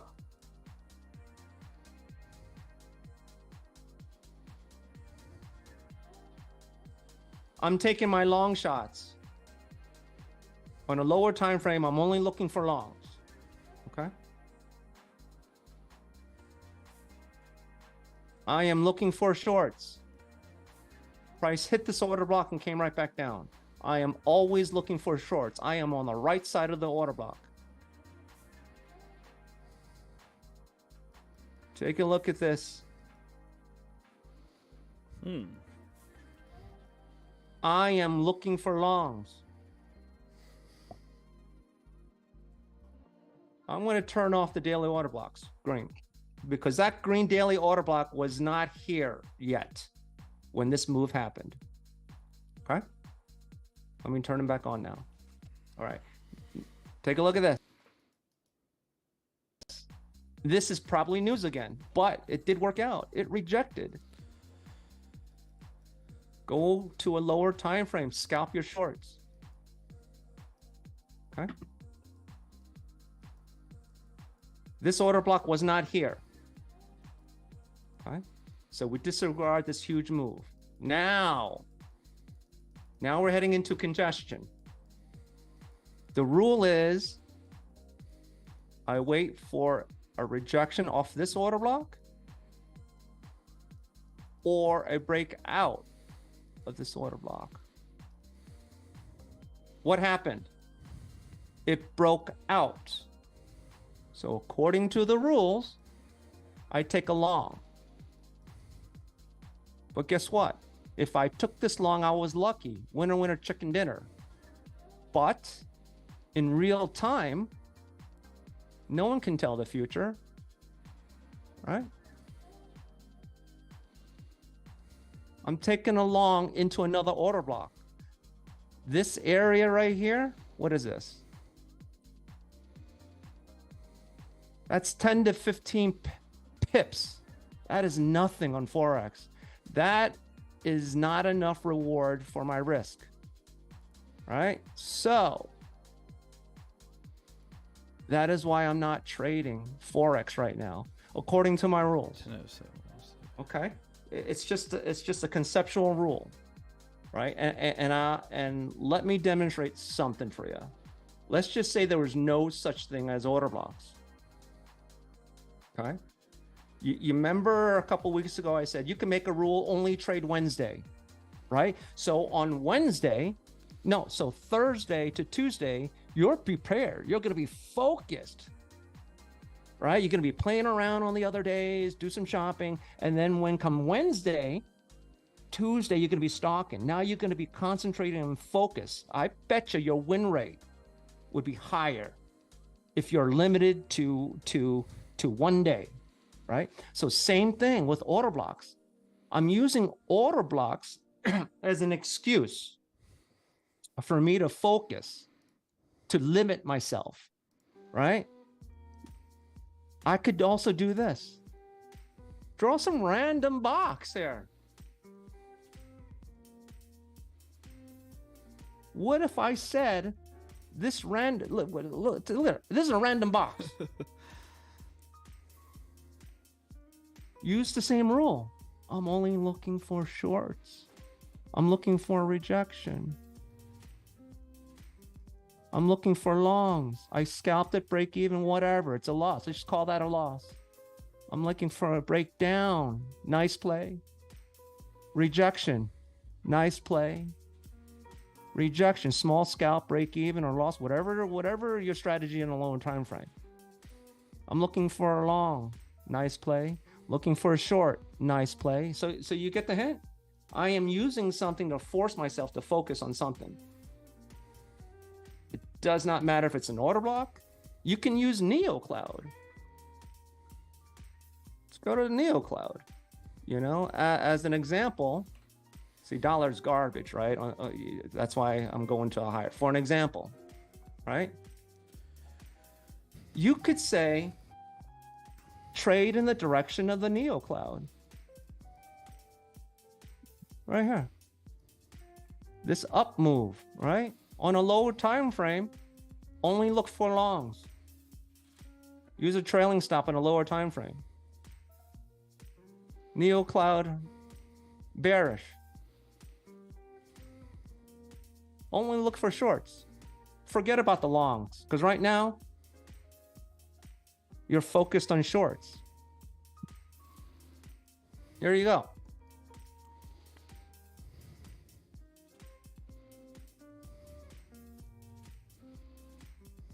Only look for longs and dollar right now. I don't care if it's screaming lower right now. Don't care.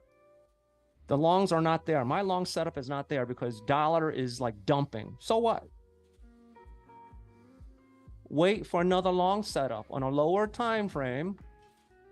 On a lower time frame, this NeoCloud is bearish, I bet, right? So wait till the NeoCloud flips back up. And then take your longs, right? But I get it. There's a lot of members that don't want to wait on a 4-hour or a daily chart. So I get it. So why don't you watch more than one pair, right? For me, waiting for a NeoCloud to flip back to a bullish on a lower time frame, that could be 2 weeks. It could be a week. I get it. So why don't you watch the dollar index and maybe 4 other pairs, right? So it's all relative. You know, when members say, I don't want to trade on a 4 hour, I don't want to swing. No, what I have been demonstrating is scalping all these weeks. You can swing trade it too if you hold it, you know, order block to order block, daily order block to daily order block. But you can always scalp it. That's what I'm doing currently. And once in a while, I'll leave it open for a swing trade. But on a 4 hour order block, when price rejects or goes through a 4 hour order block or daily order block, I'm scalping it. I could take my 10 pips or 10 ticks or whatever your heart's desire. The purpose of the 4 hour bias chart is a direction. Once I know my direction according to my rules, I could swing it, I could scalp it. It does not matter. Okay. So for the folks that say it does not give you enough signals for me, I need to pay my mortgage ASAP, I cannot wait a month. I get it. I feel you. I so over leveraged myself, bro. And yeah, I can't pay feel rent. you. Instead of over leveraging, why don't you watch a few more pairs on the 4 hour, and then you'll get a handful of trades a week.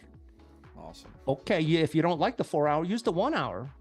Same thing. Use the 1 hour for your directional entry for a lower time frame. If the 1 hour does not give you enough setups on one symbol, then watch multiple symbols. Don't go crazy and watch 20, right? I would say a good balance, 2 to 5, maybe. That's all. Okay. So are there any Benji, I think you said questions? This flavor. I think you said this. What flavor? Celsius. Oasis. I think you said that before. I just grabbed it. You said you loved that flavor before. Is Scott here? Did he have a question? I think you answered it. Oh, he said, I am good RR, stop loss plan for OB in 50 minutes. Try to set up, please. Thank you. Okay. I don't know what that means, but I do got something, Mickey, that you might like. Got some crazy concept that you might like. Okay, give me a second. Let me answer Scott. Scott, the stop loss. Okay, I'm glad you asked the question. Not many people ask the question after that. How do I take a loss? Right. Let me go to the one. Oh, before I do that, YM. Since you brought it up, Jacob, it's on my watch list. Dude, YM is a beast. Okay. Look at these trades. Jacob's eating a chicken dinner. Yes, sir. Break down. Love me some chicken. I'm not taking this breakdown. I'm taking this one because this is a daily order block. This was not here. Break down. Okay. This one right here. Break down. I'm not taking it here because this daily order block was not here. Right? Take down.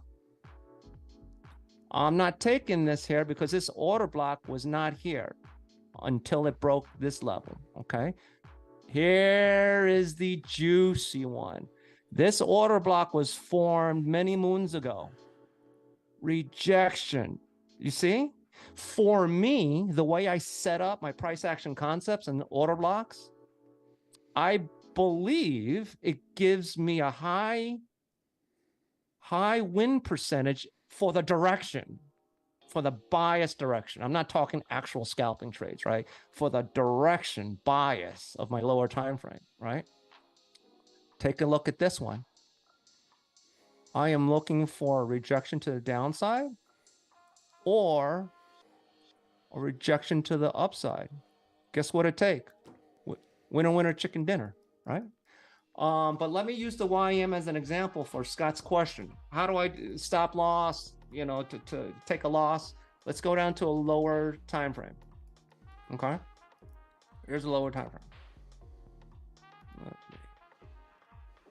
I need to find this area here. Where was this? Okay. Focusing on that point for an example. Okay.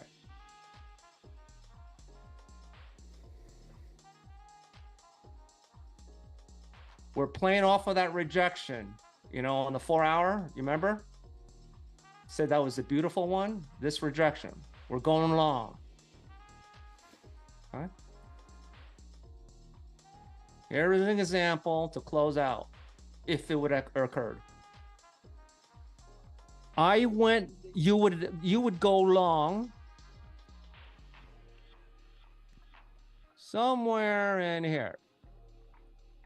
Because when this fractal printed right here, this one right here, right? Price action was around here. This gave me permission to go long. Okay. Now, depending on your strategy and your style, there's a few places where you can exit. If price comes back, that would scare you. You close out. Okay, you close out and you wait again. Here's another pivot fractal to the upside. You could take the break of this lower high going up, right? As long as you're in the right direction,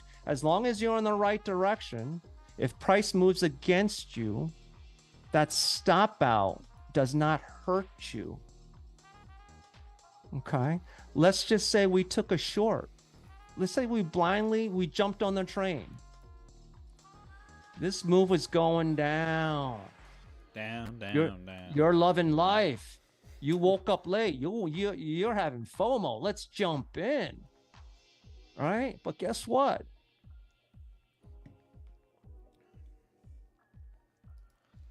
You took a short, right? And now it's going against you. Right? When are you going to close out? You're holding and you're praying. You're holding and you're praying. And price comes down. You're feeling good. Okay, let me hold some more. No, it didn't. Oh, it's coming back down. It's coming back down. Oh, yes. Some more. Yes. Guess what? Just close the sucker down, for crying out loud. If you enter this short and price broke and rejected off of this 4 hour order block, get out of town, man. Close it out. Close out your short. Take the loss.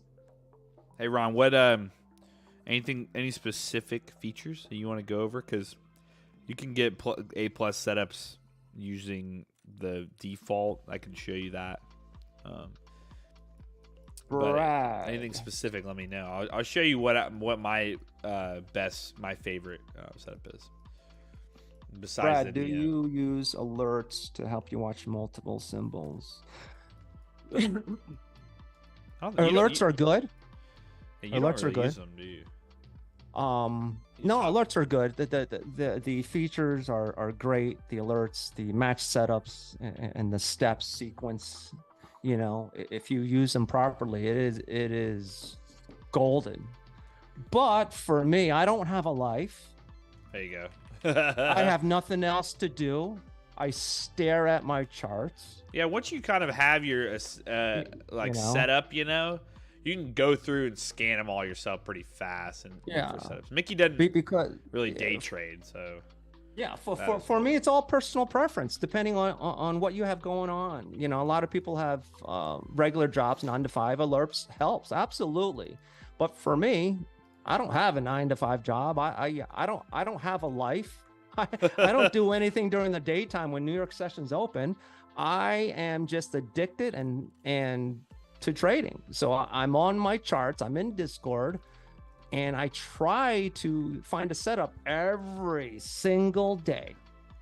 Right? And if there's no setup, no big deal. I'll troll in Discord. I'll lurk around. That's a great segue too. What do you got? It's a great segue into, you guys need to join the Discord. The link is in the description of this video. But also, if you go to our website at luxalgo.com, you can try out the indicators we've been going over risk-free for 30 days. Just click the big green button. As well as, if If you want to join the Discord, you can scroll down, and there is a link to the Discord at the very bottom of the page, as you can see here, or within our documentation, which is at the very top. The one tab we have is resources. Go to guides and all the documents on each feature in which you can use to create your strategy. But the Discord link is also in there as well. So go check that out at luxalgo.com. We appreciate it. And yeah, let's go back to the charts. Mickey, I got something for you that you might like. It's kind of silly, kind of crazy. Benji, I was looking at something new. I don't know, Mickey, do you know the cumulative tick? Have you ever looked at combined or cumulative tick before? You know yes, in my previous futures life with Ninja Trader. Okay. Yeah. So if those of you that don't know, the cumulative tick can be a really good way to recognize if a retracement is coming, if price is extended in real time. And what it is it takes this is the NASDAQ combined tick, takes all of the assets and puts a measurement on it that was within the NASDAQ. So every stock's in the NASDAQ. The cumulative tick responds to what is happening on all of those combined. So right now, we're in a positive tick, but it's every stock combined together is moving down, as you can see right now. This is the 1 minute. I recommend if you do use this, use the 1 minute. But the reason I'm saying that Mickey might like this is because I thought of a funny concept, and I do this all the time with trying to come up with strategies, but using Heikin-Ashi candles on the tick. So the idea here, let me see. He's saying, is that the where's same your line in the sand with a cumulative tick?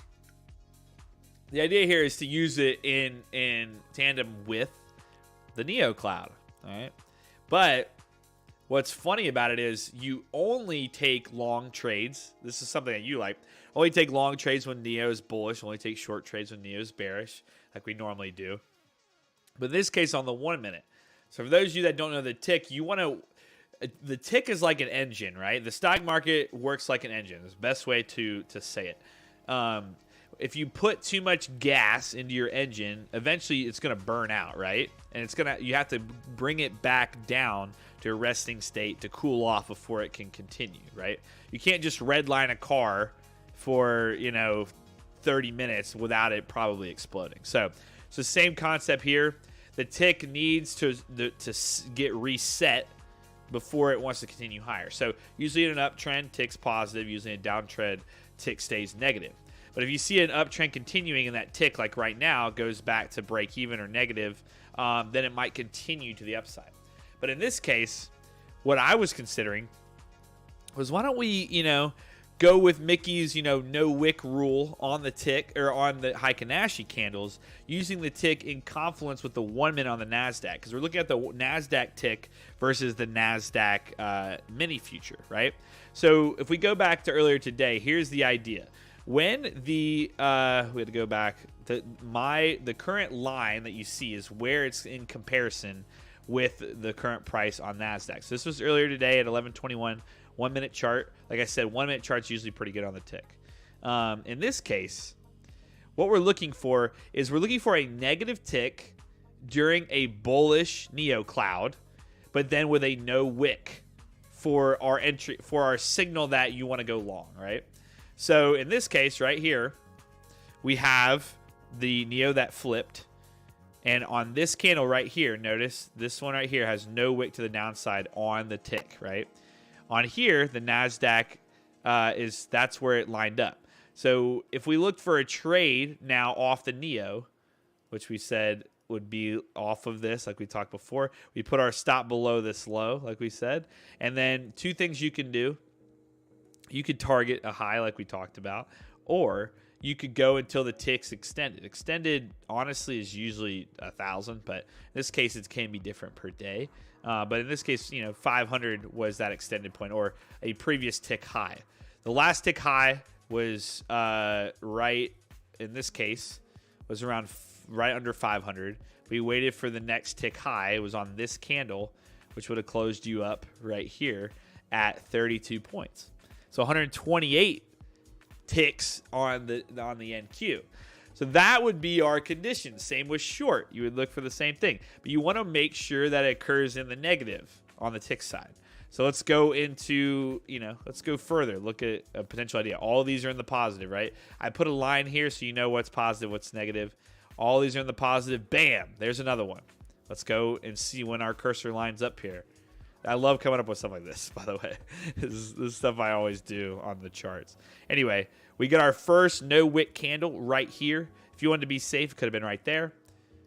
And it lines up one of these two candles that you want to do. So if you were to just say, hey, let's just take a long off of these, or if you want to wait for the exit. In this case, it was inside the Neo cloud. So this is where it's like, maybe we just take a long off this, have a really short risk, and then we target the high or recent swing, right? In that case, you would have had 20 points against a 6-point stop loss. Really thin stop, very nice take profit. But look at this. If we would have waited until tick extended to 500, we would have had an even greater trade. 35 points on that, just based on, the way it's set up. So we continue once again, right? And we look for setups. This dipped back in. If we would have closed off at the high, it dipped back into the negative. We got our first no wick. In my opinion, if you want to just go no wick at all, it would be this candle right here. We could have waited for a retracement for entry, but look, got another leg up, right? This is where it did continue here, but look where this ends up. It was at the 0 line. So at the 0 line here, I would say, that's a no-go, right? We want to have it form in the negative. Let's see here. So we continue to look. Recently, nothing's really happened. So overall, 3 trades today. Pretty big moves. Slap the Neo on the tick. Jacob, your real trade which hurt you, a bad entry or say market goes against. The way you said that, I don't really understand what you're asking. But if there's something you want to go over, we can for sure. Let me see here. What'd you say though? Sorry, I didn't hear you. I was reading that. Slap the Neo cloud on the tick. So that's what I did originally. Oh, did you? And it's like on the 1 minute, it's not. There's too much stuff. It doesn't do anything. It just sits there. It sits on one side. So you'll see. It's like just dead on that side. But it does indicate, that could be in a bullish trend for the day, right? It could be a bullish trend for the day. And it was. Today was a bullish trend. But then I was like, okay, cool. So, but look at this though. So if we're going, we had it. There was a short early on. Let me make sure we're in the right time frame here. Here you go. All right. There might have been a short actually. Yeah, we were right here. Short side. Watch. Neo flips, right? Neo flips right here. Now, what we're looking for is a no wick, right, to the upside. Now, for those of you that don't know the tick does start off very high or very low. Rarely it starts off at 0. So normally this is a good way to wait. Wait till the tick, comes back, hits 0 before you look for any trade opportunities, right? In this case, let's see if we had any shorts that would have happened. All of these here, wicks, wick there. You could have potentially, watch this. Let's say, it's positive on this one, it's in the positive and you have no wick, right? Let me correlate it to the Neo cloud. That was on this candle. What? It's in a bullish Neo cloud. We wouldn't take a short. So there you go. So it's already telling you when you should and shouldn't take a short. And then it goes back into our first trade of the day. So interesting little concept there. We could go into yesterday and see as well. But a fun little, I love coming up with stuff like this to go over. Let's go back to Thursday, see if there's anything good. I haven't looked too far back on this. I was just thinking about, there you go. Strategy Fridays. Can we go over the Jacob Neo? If this works, it would only be on the NASDAQ, by the way, because this is the NASDAQ. You just want to have the title of Tips and Tricks from Jacob. Right? Wait a second. Right. Sorry. Let's go to 9:30, which is right. Actually, what am I doing? I can just go here. Go to 9:30. Give me one sec. Sorry, I was looking at something else, so I went past it. On Thursday. All right. Perfect. All right. This guy said, can y'all look at CPIAU CSL? Let me know when to buy a car. Goodness gracious. Yeah, we could, we could look at that, I guess. All right. Starting off, opening bell, bearish NeoCloud. What I said, though, you know, we want to see potentially this thing reset first. It did technically kind of reset right here. So, you know, let's just say that we called that a reset. We're looking for our first, you know, our first candle with no wick, which would have been this guy right here. Okay. Now, in this case, it was this one right here. And I mean, if we were, let's just call it a trade off of when that candle is formed, right? Candle gets formed there. You could set your stop above its own high and target, you know, a 2-to-1 usually. Usually on scalps like this, 2-to-1 is usually fine because it's very short. So would have had a nice little trade there. Positive tick, went into the negative there. Then we scale back up. See if we get another one. We did right on this guy here. This is where figuring out what risk to reward works too, by the way. So this guy here, I haven't looked over this day, so we're just looking at what the idea was, right? That guy there lined up with this one. So let's say we took it upon the entry, or upon the candle close, and then our stop was the high, and then we targeted a 2-to-1, which would have been right here. And I mean, a very, very quick trade, but it was a 2-to-1. I don't know what is a, let's see here. This was 11. So one of these for 11 was $50. I mean, there you go. Chicken dinner, right? This is like your 3-pip strategy. Chicken dinner. In that case, you know, in my opinion, I probably wouldn't be taking 11. I would have targeted the low down here, right? So there's your stop. I mean, again, there's no such thing as 100% strategy, but there is a such thing as fun strategies like this that you can mess around with that potentially help. In this case, we went to a bullish uptrend. No negative ticks yet. This one, it formed at 0. We don't care about that. We want to see one below 0. Here we go. This one here, below 0, forms. Let's just take the trade right at the close of that candle. Set our stop below the low. We target the recent swing point, which should have been right here. And you're looking, there you go. Nice little money trade there. 17. I'm just going to leave that up actually. Maybe that'll help you guys see it too. So for those of you that don't understand the value of one of these ticks, we're looking at 69 overall ticks. On one of the NASDAQ minis is $300. If we were trading the micros, it just depends on how many units you have. So in this case, that'd been a $300 trade just in that tiny little baby scalp. But we go into it again. We're looking for a negative candle with 0, whatever. Sorry, with no wick. So here you go. Here's one right here. This is not as good, I would say. This would be one where you're like, yeah, maybe, right? Maybe I take this. And usually when you say maybe, you don't want to take it, right? But again, it's in the negative, so let's just test it because we're doing this for fun now. Would be this guy here, which lines up with this guy here. So we take our, you know, our long, because we're looking at long trades, set our low below, we set our stop below the low.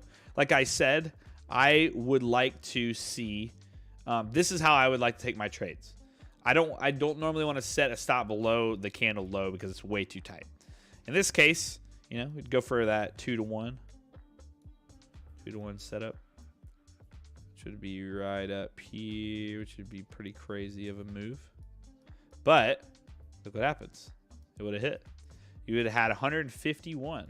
So for one of these, that's $755. Oh, Neo tick strategy, which is pretty fun. So nice little trade there. Now this is where I also said, you know, when we said trade through the extended level. Where is it extended, right? Extended here, right? That's the extension for the day is around 450-ish. It tagged the 450 on this candle here. So you could have got out on the extended level. But again, if you would have gone for 2-to-1, it still would have hit. But let's continue. Let's say you tagged out that level. Let's see if there's another trade. I lost my 0 line. There you go. See if there's another setup here. You can call it the neo tick. Benji likes to combine those words. Combined all the words. Positive, all positive. I got a ding on that gas there. I don't know. It's probably an old alert. Sorry about that. Positive. This one was negative here. Barely negative, but didn't fully come down. So this one lines up with this puppy here. Take a trade off of here. Stop below the guy's low. And we're looking for, 2 to 1 is always the one you want to go for. But remember, we talked about an extended tick as well. You can see the 2 to 1 doesn't fully hit. But a 1 to 0.39 hits. Let me go to 2 to 1 though. And see if we ever get an extended tick. We do. This is why extended tick could really help. Extended tick there, we said, 450 for the day. Seemed like it was extended. In that case, it was on this candle right here. Boom. So if you up your stop as it plays along, right? In that case, you would have hit 41, which for those of you that don't know, 41 would have been $205. I think you could all live with that. Going on, this is after hours. So again, another great day utilizing the 1 minute tick with the Neo Cloud. I mean, this is what you need to do. If you want to create a strategy using these indicators, you got to come up with concepts around market structure, tick combination. That's a really big thing for measuring movement is watching the tick. And a lot of people do watch tick, or at least have it up somewhere. This is the NASDAQ tick. There is an overall tick. This is the New York Stock Exchange tick. The reason I have the NASDAQ tick is because it's in correlation with the actual NASDAQ. So that's why you would compare. But if you want to do this with ES, you also could, and I would use the normal tick with ES. You could, but again, this isn't going to be for everything. Like that guy just said, your strategy is not applying with the Nifty market. Now, if Nifty has a tick, I don't know if it does. I would assume possibly they might if it's an index, but you could. This would only pair with that though. Like I don't know. I doubt crude oil has a tick. Crude oil. Let me see. Tick oil. I don't think it would. No. So because it's just a combination of the stocks that are within the NYSE moving together. But anyway, I want to go back over. Somebody asked, was it somebody said something about how a good strategy with the indicators. Brad says, so what are the best strategies around market structure? Something that uses BOS and charts. Yeah, so what we talked about always before is the what's it called? Is BOS into the change character. And this is what I always talked about when we first started streaming for like lower time frame, like a 15-minute, and trading. Let's just go to ES for now. Or if there's anything specific you want to look at, we can look at that as well. In this case, I look for the ideal setups, right? My ideal setup is a BOS into a change of character with a signal, smart trail, green money flow, everything lining up, right? That would be my ideal setup with the Luxalgo indicator, right? So in this case, we have autopilot on a 15-minute for ES here. Today, this thing would have just rallied. In this case, though, like we mentioned, you have 3 of 3. You have a change character. You have a 3 signal, strong 3 signal. You have a bullish money flow bounce. You have a Neo Cloud. Sorry, not Neo Cloud. You have gosh, what am I saying? A money flow changing to green, right? Finally rockets out of that, and then what you could do. This was yesterday, but you could have swung this all night, right? So this is the ES 15-minute. If we go to the 5-minute, same situation happening as well. But let's look at, what I like to look for, and this is it right here. This is pretty much the setup that I like to see. Break a structure, right? Bearish break a structure into a signal. Signal's fine. Money flow or smart trail flips. Bullish change of character, right? It's all lining up. Money flow gets flipped here. We get a bounce right here off the smart trail. Now, in this case, it is late, It's 6 a.m. here on that trade. 6 a.m. for that move.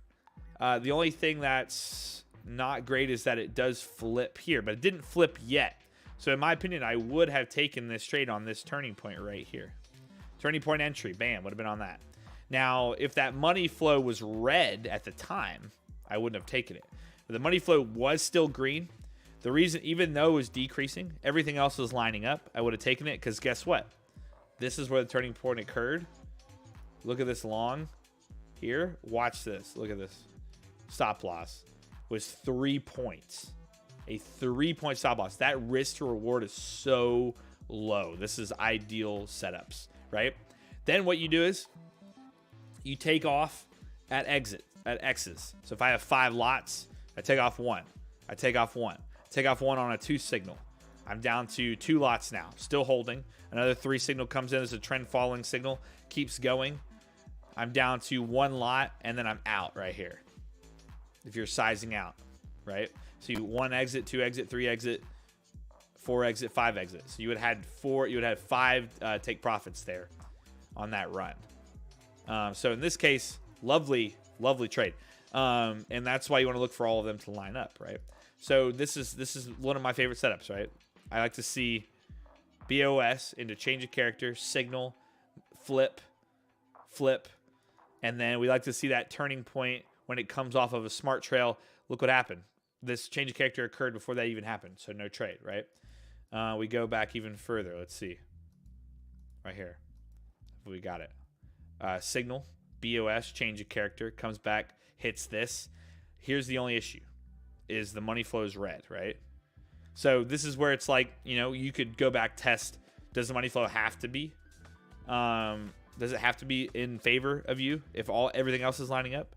That's kind of comes back to testing it. I personally don't know on that, but I do like that this had a turning point at the low after extending, right? So it extends. You see how before, even with taking that after everything else lined up, right? It made a move higher, and it happens here. Let's go to the bear side, see what happens. Break a structure, change of character, 2 signal, reject here, bearish money flow with a turning point down here though. That's what I don't like, is when it's that low. It did continue to trade, but I would not have taken that trade. So let's keep going. Let's go look. I want to see a bearish setup actually. But this is ideally you look for all of it to line up. This is what we've talked about before. Here you go. That's what I like to see. Change character happened here. So these are back-to-back changes characters.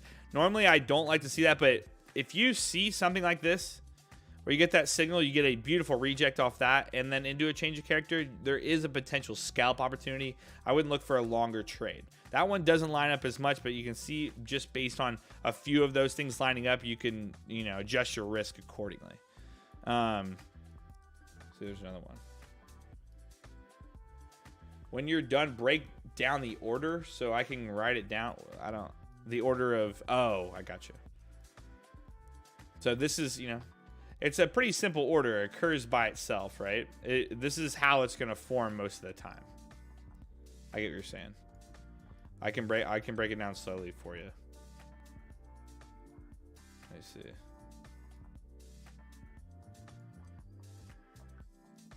We get the ideal setup one again. Now, this is a strategy in which it's similar to how Mickey trades, and it doesn't happen every day. You got to wait. You got to be patient with it. I got to sneeze. One sec.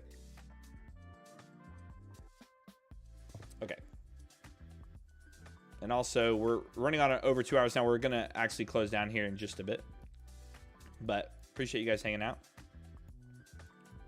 Let's see if we have another ideal setup. Oh, not there. I guess this weekend I'll be playing with the tick. Yeah, man, might as well play with it. Here you go. CL. So this is where it's something that, happens to set up as well, right? This is beautiful. This is just gorgeous. 4 signals, strongest signal you can get. BOS, change of character, 4 signal, reject. You got a turning point here. You could take a trade off that level. In my opinion, I want to see the oscillator reset and happen to have a turning point in and above 50 with bearish. So entry was here. That's entry. Take a short. Guess what? Your risk super low. Go 2 to 1. I mean, this sucker just hit on 3 to 1 actually. 3 to 1. Bam. 3 to 1. Nailed it. That's it. Crude. This is why I'm saying it works on anything. So long as the setup's there, don't force it. Why would you force it? That's ideal. See what happens when it's ideal? It works perfectly. Let's see here. Break of structure. Signal. Reject. Turning point in the positive. I'm taking trade. Short. Right here. Stop above the high. Give me that 2 to 1. You know what? How about let's see what it hit though. I take 2 to 1 off. 5 to 1. You know, that easy. Whatever. There's our setup. Beautiful. Let's see on this other side. Guess what? Change character into change character. Nope, not gonna take it. This is why you wait and how you multiple assets you have up, right? We're looking for our setup. It's almost I didn't. I almost had it though. So if you're looking at multiple assets, you could have the trade, right? There could be potential. Here we go. Nah, never mind. Change character. But again, this is where, if you identify this, you could take risk off, right? Risk off is always a potential. If 5 of 5 hit, risk on. 5 of 5 or 4 of 5, risk off. 3 of 5, risk off. Below that, I wouldn't take it. So change of character occurs this time, but you have a 3 signal. Bearish change of character. You have the BOS, but you get your turning point here, above or at 50. I take the trade any day. Look at the risk to reward on this. It's so great. You're risking nothing. You're risking $200, and then you had a potential to make. This is crude oil, so every 10 cents is $100 on one. You had a potential to make $2,000 off of what? A $200? Insane. Let's keep going. This got me hype. I'm gonna do this. We're gonna look at this on. We're gonna do this on crude oil more often too. Maybe we say screw the Neo strat. I'm just kidding. Love the Neo strat. Too much energy drink. Yeah, the energy. See how much more fun the stream. I'm just kidding. There you go. BOS. 3 signal. Change of character. Right. Reject. Turning point. Right. If you would have waited, as well, turning point occurred right here. Okay. Occurred there. Could have taken it there. Or you wait till you take it there. All right. Take the trade and then another rally down. Beautiful. But here's the other thing. Actually, that first one might have gotten stopped. Look at this. I didn't even think about that. Let's see. Touches it, right? We like to see a touch. We see a touch of that smart trail. Reject right here, right? Take a trade here. You got a really nice short stop there. Okay, boom, you lost, $300 on this is just one crude oil future. If you're afraid of losing $300, then you don't need to be trading crude oil minis. Trade micros that have been $30. Okay, let me say that one more time. If you are afraid of losing $300, you're not trading the right one. Go to the micros, because the minis move very aggressively, and if you don't have enough down draw or drawdown to trade with, then go to the minis. It's $30 on the micros. Sorry, not minis, micros. This one right here, boom, stopped out. Oh no, it stopped. Well, guess what? It sets up again. Boom, take the entry again. Re-enter. It triggered one more time. Bam, you hit it, and then there you go. There you go for your 2 to 1. You just made double what you lost. So actually, you probably made more than that. Let's go 2 to 1. You made double what you lost, pretty much. You lost 300, you almost made $600. Easy. But there you go. Made it back. Just enter again if it sets up once again. Let's look again. I see a bullish setup. I haven't seen one of those yet on here. BOS, change of character. It tests this, but then it busts through it, right? Tests it, breaks through. Not ideal. You want to see and make sure it doesn't fully break through like that. Now, in this case, you know, let's say you took it off this. It's another situation, right? You longed here. This is right before market open, so in my opinion, I wouldn't be trading it, right? It's right before market open. You long here. You know, you have your stop below that low. Oh no, you lost $200. You lost $20. Boo-hoo. Well, what we wait for is that next, you know, secondary entry. It bounces, okay? And then right here, it has that turning point again, okay? You can wait on the retrace if you want, but, you know, you could take this, stop below the low, and then we target, what, 2 to 1 like we've been saying? I mean, here you go. You're about to make way more money than you ever did loss. Let's see, 2 to 1. Where you at, baby? Where you at? Give me that 2 to 1 right there. Okay, close enough. I just made $1,700 while losing. I only lost $300. $1,700. This works on anything. Let's go to Bitcoin. Bitcoin USD. All right, let's just take a look at it. 5 minute today. Here's your 2 signal. Here's a, you know, that's a weird change of character that happened there. But here you go. Here's risk off idea. Change of character, 2 signal. Money flow flips. Easy. Right here, turning point. Ideally, remember, you want it to be below the low. But again, this lining up, it is close to 50. Remember, I said 50 or lower is usually the ideal. But again, this is risk off, right? So if we risk off because only those are lining up, then we can risk off. So instead of, you know, like I said before, instead of buying 5, you buy 2.5. Instead of buying 2, you buy 1. Risk off when they don't all line up. Risk off. Because there's still a potential of it hitting. 5 to 1 on that move for Bitcoin today. That's 5 minutes. Let's go to bearish here. Same thing, risk off, right? 3 signal, change of character. They just had a bullish change of character to flip back, right? 3 signal. I mean, you could have taken an essential entry here, but I remember I like to see the touch of the this guy, Smart Trail. This is still risk off. I'm noticing things occurring, right? Break a structure, change of character. Bitcoin moves more aggressively, so that might be a common thing. Turning point happens here above 50, right here. Notice, though, again, just your risk is nothing. It's so low. You're risking, you know, 0.3% for a potential whole 1% profit. That's just, you know, you have to know what's happening at that current moment, though. So like that there, I wouldn't be high risk on my position sizing. I'm not going to do that until I have ideal setup, right?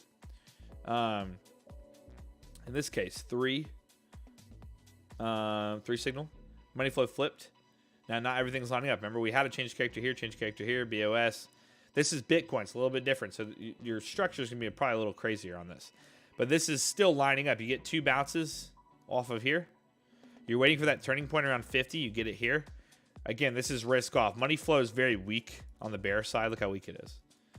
But if we're talking about this specific setup, I'm, you know, if I normally risk 10 grand, I'm risking probably like $1,000 on this, like 10% of what I normally risk, just because not everything lined up. This is what the reason I'm telling you guys this is because you could still take potential setups that aren't 100% like we've seen, which are obviously hit the crazy 10 to 1 or so. But you could take them, but just don't risk as much. It's so much easier. But Bitcoin just gets so crazy chopped. You have to know the asset you're trading as well. This works on any market. Any market that is within trading view that you can trade, you can use it. That has trends, any trading market. If it already chops, then I wouldn't trade it. Here you go. Here's what you call it? Gold. This case wouldn't really take this. The turning point occurred, you know, in 38. I would have wanted it above 50, but it still had that nice leg down. Also, this is midterm. I have it on midterm, by the way, because we're going through so many. So midterm makes it easy, then use it. This case, you won't take a trade here. Look how it just extended up there. No trade on gold there. Here you go. This looks good. Let's see if we had a trade. You might have had one like here. Yeah, so look. BOS, change of character, 1 signal, right? You want to see, I want to see a reject. Now, if you want to be a little bit, you know, risk off, take it here. Nice trade down. I want to see it reject. Rejects here, right? Turning point above the 50. I take my risk here. Stop above the high. My 2-to-1 would have been down here. But if you know me, we almost hit it. If you know me, I always take my first take profit at 1-to-1. So 1-to-1's first, then 2-to-1. In this case, notice we almost tag a 2-to-1.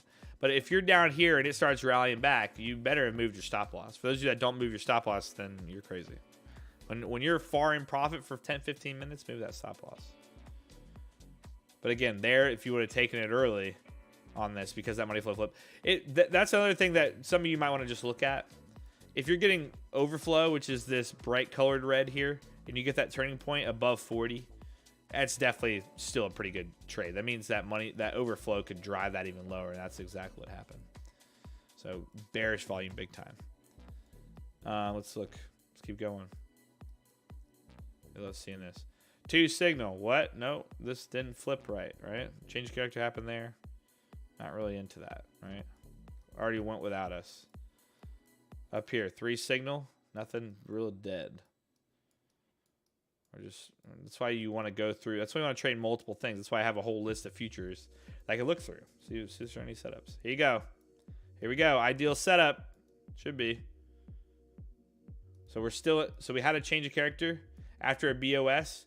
Now we got BOS, BOS, BOS. We had a 1 signal came through. 3 signal. We know we love the 3 signal. This was right at noon. Market after market open comes down. Test a Neo. Right.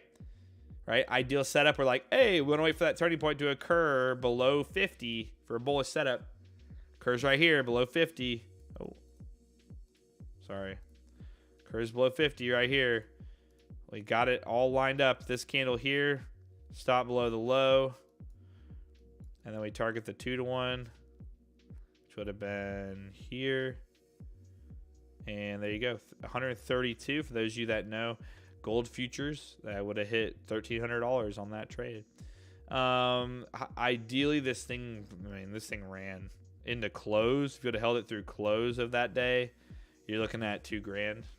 Nice little trade on. Just that's one contract too. If you're trading multiple, then you're in luck. Let's see. Nothing really here. Not a huge fan. It could have played. All right, since Jane is asking for it on Nifty, I guess we can look at it. You guys in Nifty, man. The thing that barely trades. Let me see.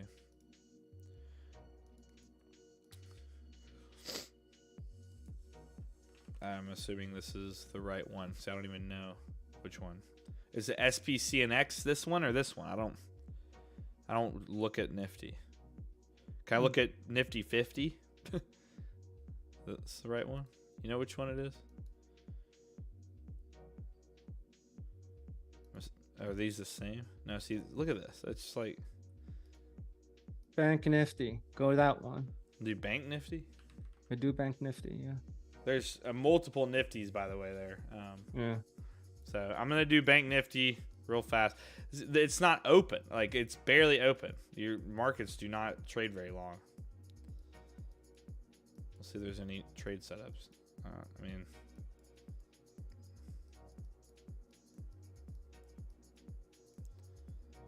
nothing. And you just gap up, gap down, gap up, gap down.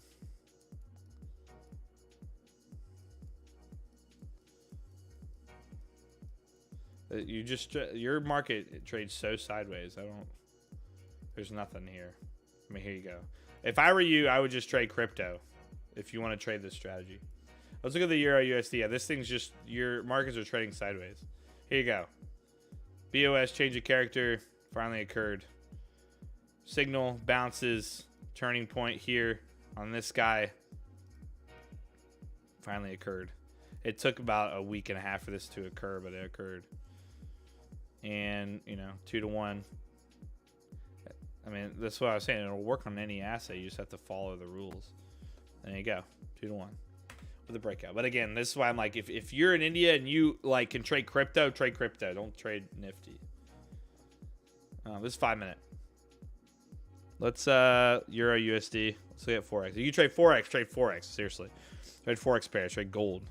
Markets are open a lot longer. I don't know if you can or not in India trade Forex or crypto, but if you can, I would highly recommend doing that. Euro USD. But again, yeah, it work on anything. You just have to wait for that setup. The patient part is what's really the problem. You got to be patient.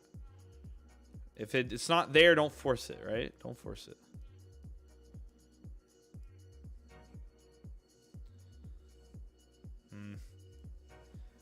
Yeah, no. I mean, Euro here, maybe on this guy.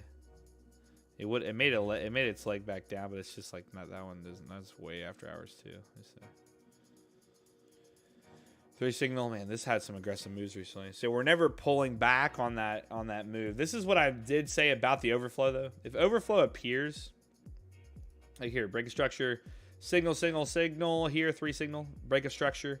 It pulls back. Overflow appears. It peaks its little head right there with a turning point. You could take an entry off this. Still low risk to reward. That's why I like this setup, because your risk to reward is usually pretty low. But there on Euro, that's not ideal. So you would take risk off. Patient or just have a bunch of stickers. Exactly. You can look at a bunch and just wait. You know what else is great about this, guys? You can actually go into your price action concepts indicator. I can go down to the bottom here, and I can set up an alert. You go market structure, any internal, so for a bullish setup, any internal BOS, right? Step 1. Step 2, an order block is going to form when a change of character occurs. So you would put on order blocks, and then you'd say bullish order block as step 2. And you should get signal each time. So like in this case, like right here. The problem is if you have after hours on, you'll probably get signal after hours. But here you go. BOS and the change character. Right there, boom. That blue dot means it would have alerted you. That's if you want that. My opinion, instead of worrying about that, just hop on the charts. If it's not there, then forget it. But it's up to you. A lot of you do like alerts, and there's your alert system. It's like, I guess, like Mickey said, is if you're busy all day or something, then yeah, you probably want to set alerts up. Let's look here. I'm not a huge fan of this on the Euro here.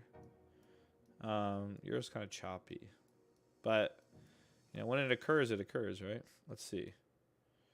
Yeah, that one's kind of tough, too. And you wouldn't be taking that. Oh, is this one? Not as much. Here you go. This one's better. You had a BOS here, change your character to BOS. This one chopped back and forth because it's 1 a.m. But 3 signal, love that. Love the 3 signal. Smart trail flip, right? Turning point. Entries here. This guy. Stop loss here. Nice little move up. If you could trade the Euro, I would just say go to gold, honestly. Just go over to gold and trade gold. Trade gold or trade, if you can, trade oil. The oil's recently been so good for this strategy. But let's see here. Like this guy. Change character. Kind of trades back and forth. 3 signal here. Finally breaks out. You get that retrace. Right? And then got the turning point right here. On this guy. Stop below the low. Would have had that breakout for you. And then here you go. Gold right here. 3 signal. Trades down, trades down, trades down. Finally comes back up. Has that turning point right here. And you just have your... Wow. Oh my gosh. Please tell me. Oh man. I thought that entry was on this. That would have been awesome. Because that would have been your stop loss, your risk on this would have been so low. It would have been... Oh man. Only if. Anyway. This though. Short here occurred. Yeah, that reset on that. Waiting for every setup. Going for that 2-to-1. Bam. That was a 2-to-1 to retest the low. Would have hit. Let's see. Get one more ideal setup, and then I think we're gonna call it, my friends.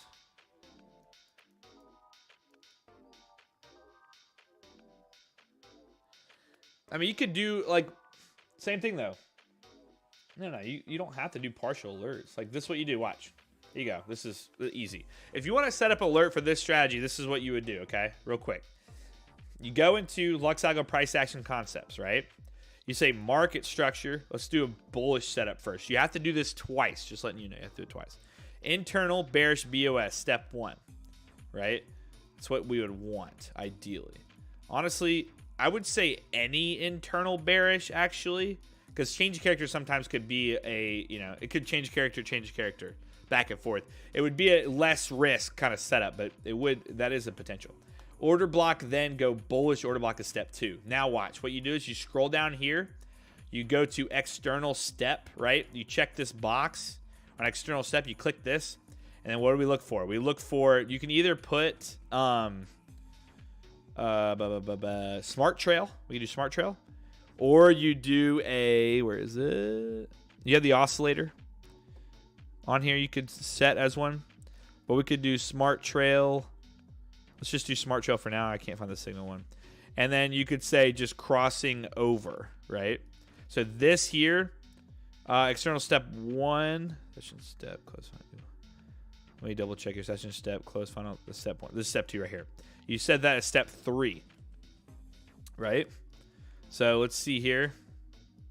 Once we get the step 3 flip would be, let me make sure I had that right.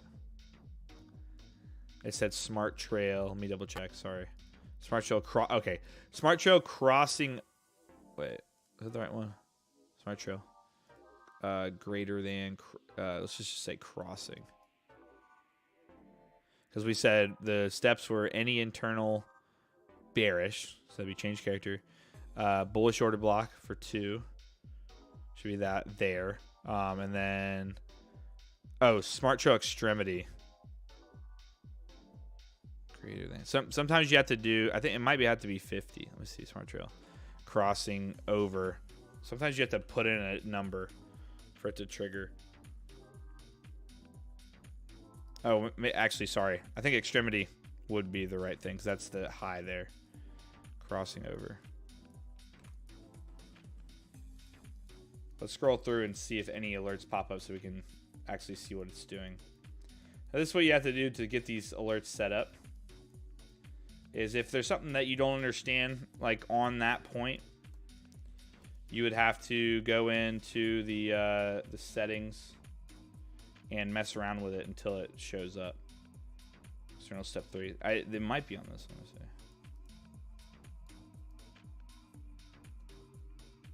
We're gonna get it. It's still searching. Let me see. Any internal. Let me go back down.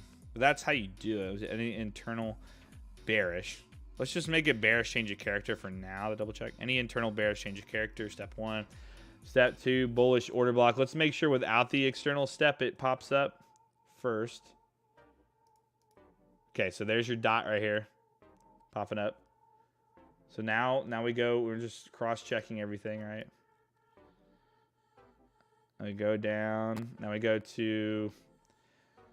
Okay, external step 1 would be 3 here. We go Lux Algo. Like if I were to do... here you go. Yeah, let's try Smart Trail. Crossing over. Greater than. So now if like, so I haven't actually set this alert because I like to look at it, but we have the crossover here. Can I just set RZ universal zones? Hold on. Give me 1 sec. We have to set a number. So I can do now, I can go to the documents. If I don't understand this. So I haven't actually set up an alert for the Smart Trail before. So let's look.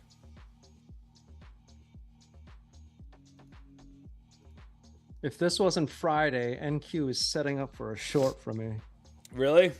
Yeah. Thanks. Let's go to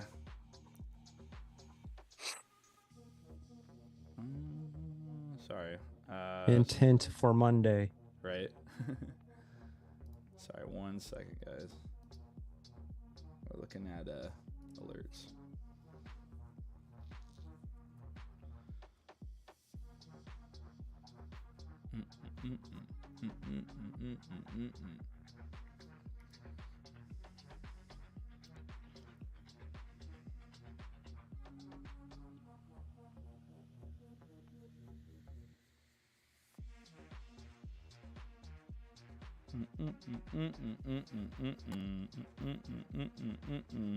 See, uptrend step 1. Okay. Hold on. Sorry, I gotta find the screen again. Give me 1 sec.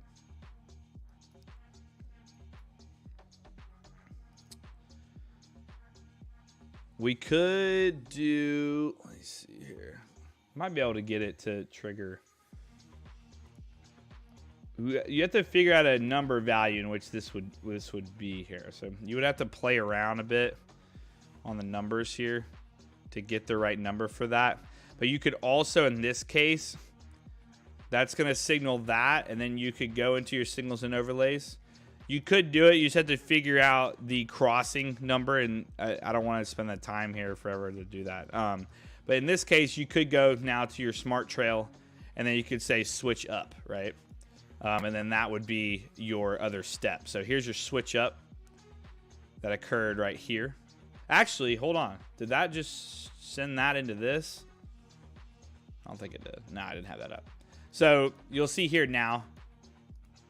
This is how you would set it up. You see how the dots is flipping here? It goes there to there. Let me show you. Notice how this is flipping when I turn off the price action concept. See the blue dot switching down there? So in this case now, what would happen is I go into my price action concepts indicator and I make that custom alert, right? I would go to custom alert condition. This would be, you know, bearish. It would be a bullish setup, right? I would get that. Once I get that triggered alert, I would also come in here and add an alert to this. And I would say, I mean, you could do it on here, trend catcher up, and then say bullish ideal setup kind of thing. So once you get both of those back to back, then you know, okay, I need to come look at this, right? There is a way to combine it with the step system in price action concepts. I don't know the crossing value, and I'll figure that out for the next stream. I don't want to take the time to go through, but I can ask the developers what the crossing over value would be for that. But in this case, if you want to add an external step to like an oscillator, like money flow, you click money flow here. And remember, on the money flow value, it's 50 in the middle. So when it changes, when it flips for an external step, so if we did external step 3 here, Lux Algo money flow, we say crossing over 50, right? Let me make sure this is off. Hold on. Boom, right here. See? So now, in the step system, so this is what I mean. I just have to figure out the value for the smart trail. Now in the step system, we have market structure, internal. Any internal change of character. If I do any internal bullish, should still stay there. Any internal bullish, right? But we wanted to see, or sorry, the first thing that needs to happen is any internal bearish, sorry. Any internal bearish, then we get that bullish order block for step 2. Step 3 now would be an external step from the oscillator matrix. Money flow at the very bottom. You can't really see it there. But money flow at the bottom, and you would say crossing over 50. Okay? And then you hit OK. And then notice right here. Now what has to occur is change of character. Here's 1, right? I don't know why that 1 messed up. Here's this for 2, right? And then here's this right here with the money flow flip for 3. All 3 have to occur. And then you'll see on this blue dot right here, that's where the alert would set. So what I do is now, and it would trigger on that. I go into the alert creator. I go down to custom alert condition, and then I type in bullish setup, right? So now every time that dot triggers, I get an alert to my phone or wherever I want it to go. Webhook, you know, here it occurred again right here. And it occurred again right here, right? Occurred again right here. So I had to change character, and then it occurred. So that's, you know, that's a step system. Really awesome. Yeah, once per bar close. Sorry, let me go over the settings. Or let me go over the questions here. So we can do partial alerts on the strategy so you can monitor many charts. Yes, you can do partial alerts or just, have a 6 chart setup there, Brad. But like, again, you can do the step system with the smart trail. I just don't know that value you have to put in. Like I said, the 50 value is what I potentially assume, but I'll figure that out and let you know next time. Would you recommend changing the sensitivity for each ticker you're watching? Well, we just went over every single ticker using midterm autopilot. So you saw how well it's set up with that. So just do that for what we went over. Brad said, we can't see your settings window. Hopefully you saw most of it. Yeah, let me know. Send me a DM if you figure that out. I can get it probably here in just a sec. I'll ask. And then Christina said, once per bar close. Yes, sorry. I forgot to say that. When you add the alert, by the way, guys, if I go into the alerts here, always put it on once per bar close or it won't trigger, okay? Because the alert triggers on the per bar close, okay? Always do that, okay? All right, Mickey. I think we're good, man. I think it's a good spot to leave it. Good. Awesome. Happy Friday, everybody. Let's see here. All right. Great job today, guys. I hope you enjoyed the stream. We got closing down with a Dow Jones up 276 points. What a rally we had today. SP 500 up 52 points. NASDAQ up 214 points. What a ideal day. Yeah, roughly about the right prices there.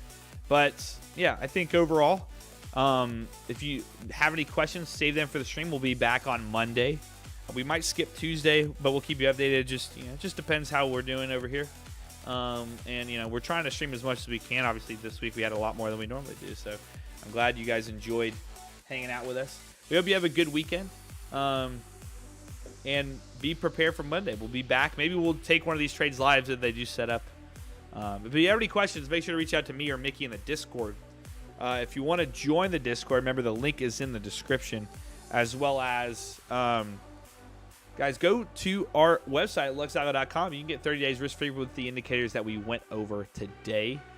And those of you who've been waiting on a backtesting system, once again, be ready because it's coming. It is coming. Oh, when? Tell us. Very soon.